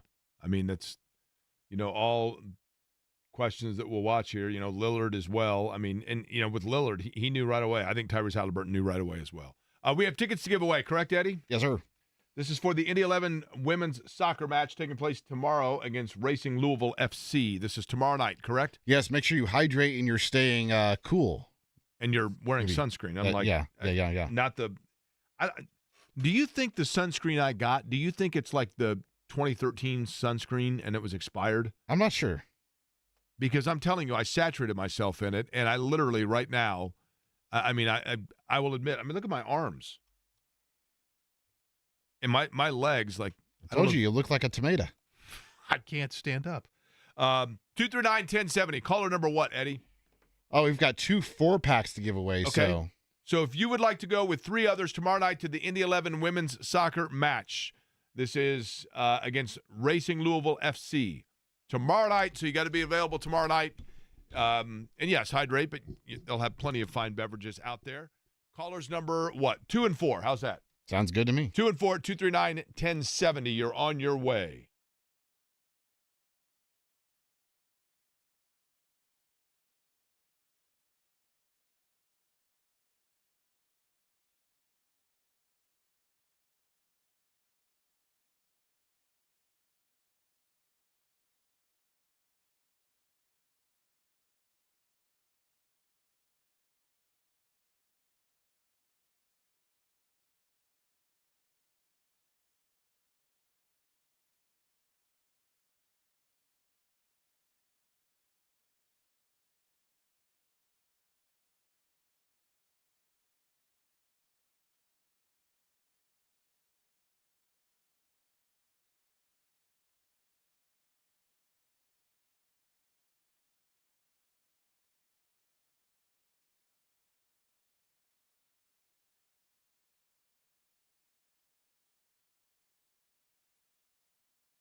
I don't need to see Pacers media people fighting with each other on social media. Come on. Disappointing. It sucked. But you know what? It's the summertime. Be sure to put on sunscreen if you're going to be out. I can tell you that. But enjoy the weather. You know what I mean? Walk the moan on. Certainly hydrate because it is really hot right now. Go out to the Vic and watch the Indians play. That's a great call right there. Great call. I was going to wear my Indian shirt today. I decided, as did you, Eddie. I thought it was interesting. I came into work today. Nigel's wearing a Pacers shirt. I've got on my Pacers shirt. You do. I think there's a lot of, like, a tip of the cap from people of, like, you know what? It was a heck of a run, and thank you for all that was given to us because we had a lot of fun with it over the last 6 weeks. Jake, I know we're trying to celebrate it and all, but I think from, like, the fan perspective, this stings more because, as we were talking about earlier with some callers of it being, Game 7 of the finals, and now it's the biggest what if because of how Haliburton came out. He was aggressive. He knocks down 3 threes in the first 7 minutes of the game.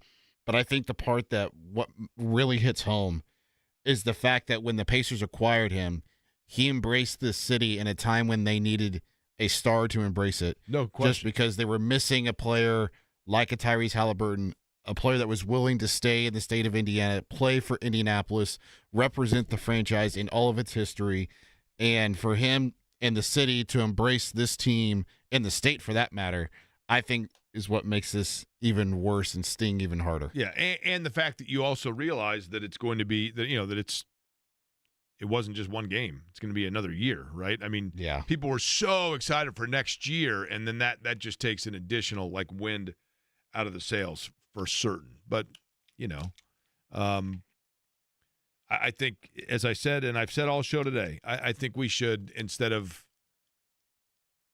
mourning what we were denied, we should embrace what we were afforded.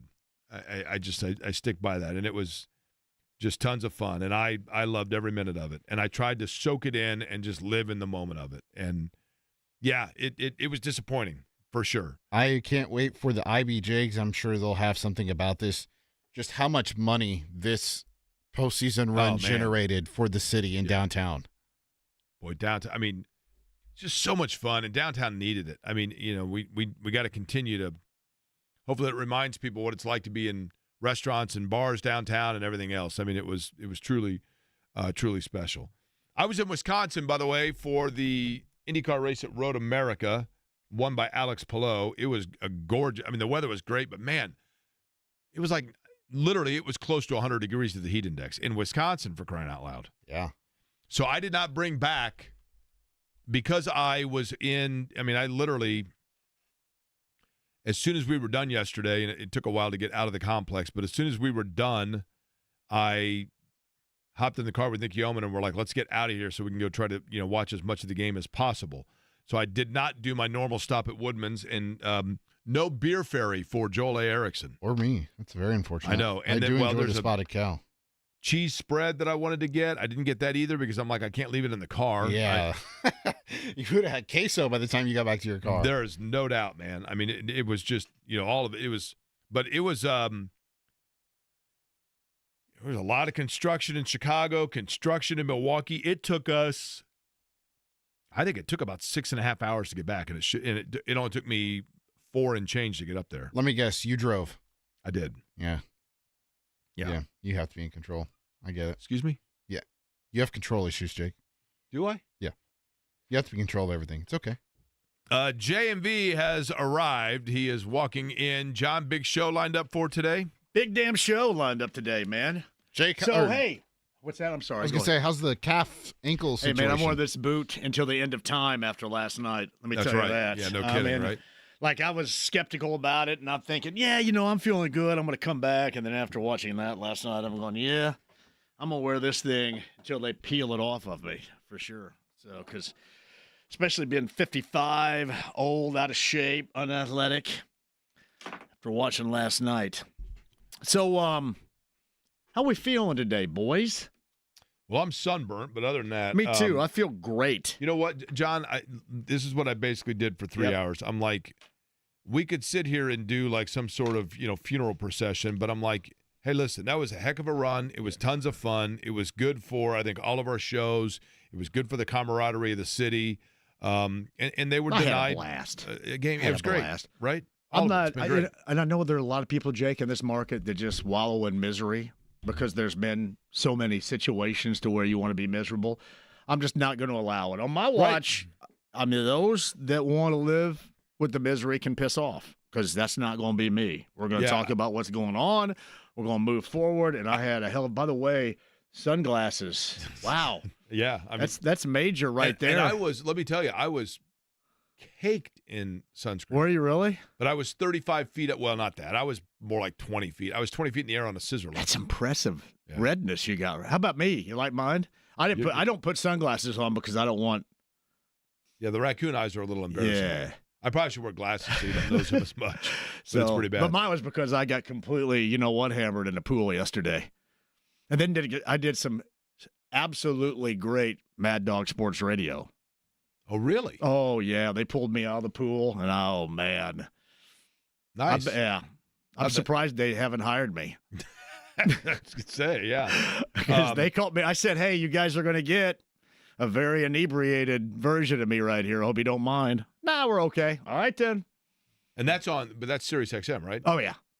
So you can swear and do everything else, right? I didn't swear or anything, but all right, fair my enough. boat was rocking, so don't bother knocking. Let me here's the one thing, John. And as I mentioned, I don't know that it's the topic for today per se. We treaded into it a little bit, but it does make me wonder now that you know that Tyrese Haliburton is going to be out a year. Does that change the trajectory of your timeline in things, for example, like going into the tax for Miles? I think that they were already set to do it. I think they were already set to bring Miles back, and I mean, you could, if you wanted to right now, guys, right? And we'll talk to Bobby Marks at 4:00 about it, but I think if you wanted to right now, you could go ahead and say, declare him out for next year and then get a hardship relief. Well, that's the hardship. Yeah. And we talked a little bit about that. And they won't Apparently, do it would that. not be a substantial amount, but either way, I think you're a year and a half away from everybody, and then you wonder how much, there's going to be some attrition of roster, obviously, but that's what's disheartening. I believe in a lot of these guys, Totally. and honestly, I'm intrigued by it, and I feel comfortable because I know last year when we talked about running it back, there were so many people against it, and now you look at what happened. They were in Game 7 of the NBA Finals with this group, and there's a reason why I sat around and talked about this team concept all year long, and it worked is because they are a team, and they do have depth. Totally. So if I were them, I wouldn't adjust it. Why should I care if a billionaire goes into luxury tax? The hell? one thing I I'll don't say, care. John, is I do think now that, for example, if you were, and I'm not saying that they were, as I mentioned earlier, we've talked about this. It doesn't mean that the brass ever has, but like, for example, if they were going to flip Benedict Mathurin for, to get themselves, as opposed to re-signing him in 2 years or whatever else, I think now you take a long, hard look at, the value of that because you have Put a that dude in chance. the starting lineup and go, boys. That's it. You That's have a what you chance next year to really grow Mathurin and then Walker as well because Walker would move up a rung. Yep. And so then you have, and I know it's hard to say, but 18 months from now, then you could really be loaded, right? Oh, they're gonna. I think that they will go a similar path as they were going to go anyway. I do. I could be wrong. That'd be great. And maybe it's more me because, Jake, I can't sit around and soak up a year after these last two hearing about entertaining losses and draft capital and all this dorkery and nerdery that the miserable ones have to thrust upon us all the time. I just can't do it. So hopefully they're in lockstep with me right now. Man, you even got red on your ankles right there. Dude, it's holy crap. I was coated. I guess I didn't know you were that fair-skinned. I'm not. I was putting on sunscreen like you look like one of those religiously. red hot dogs. I know exactly what you're talking about. I actually kind of do, right? Those red hot dogs. Those like the tougher skin ones. I thought those were red hot dogs wearing shoes right there. That's weird. It's rough, man. I don't know how long. I mean, I'm off Thursday and Friday this week, so I didn't get that shirt. I like that shirt too. I'm bummed. I don't know. This is game. Yeah. This was actually a loss, though. They kept thrusting me, yes sir, shirts. And I go, come on, man. This was the Game 4 shirt, I think. This is one of their better ones. Really? Yeah. Oh, I should have that. You know what? I gave that to somebody. Well, there you go. I gave that to Harley D and Nicole at a bar afterwards. That's my bad. Yeah. Yeah, I gave that up. I liked, what was the other one? There was another one that was really good, too. I forget what it was. Well, the how game about 6. This? You'll like this. So, and I know we're up against it here. Shannon went to game 7 last night. Yeah. And big crowd there. You could hear them every time the Pacers scored, yeah. So she went, and Rick Smits was in her travel group, and he was wearing one of the shirts. I'm not even looking at 7-4, dude. I'm looking at the smoke show standing alongside right there. That's right. Man, for a guy with red-hot hot dog legs right there, you outkicked your coverage completely. I can't kick anything right now. I can tell you that right now. But thank you. Done. Yes. Hey, well done. I got to pat you on the back. Well, don't. It's sunburnt. It hurts. All right, John's up next. We'll be back with you at noon tomorrow, and I thank you for listening to Aquarian Company.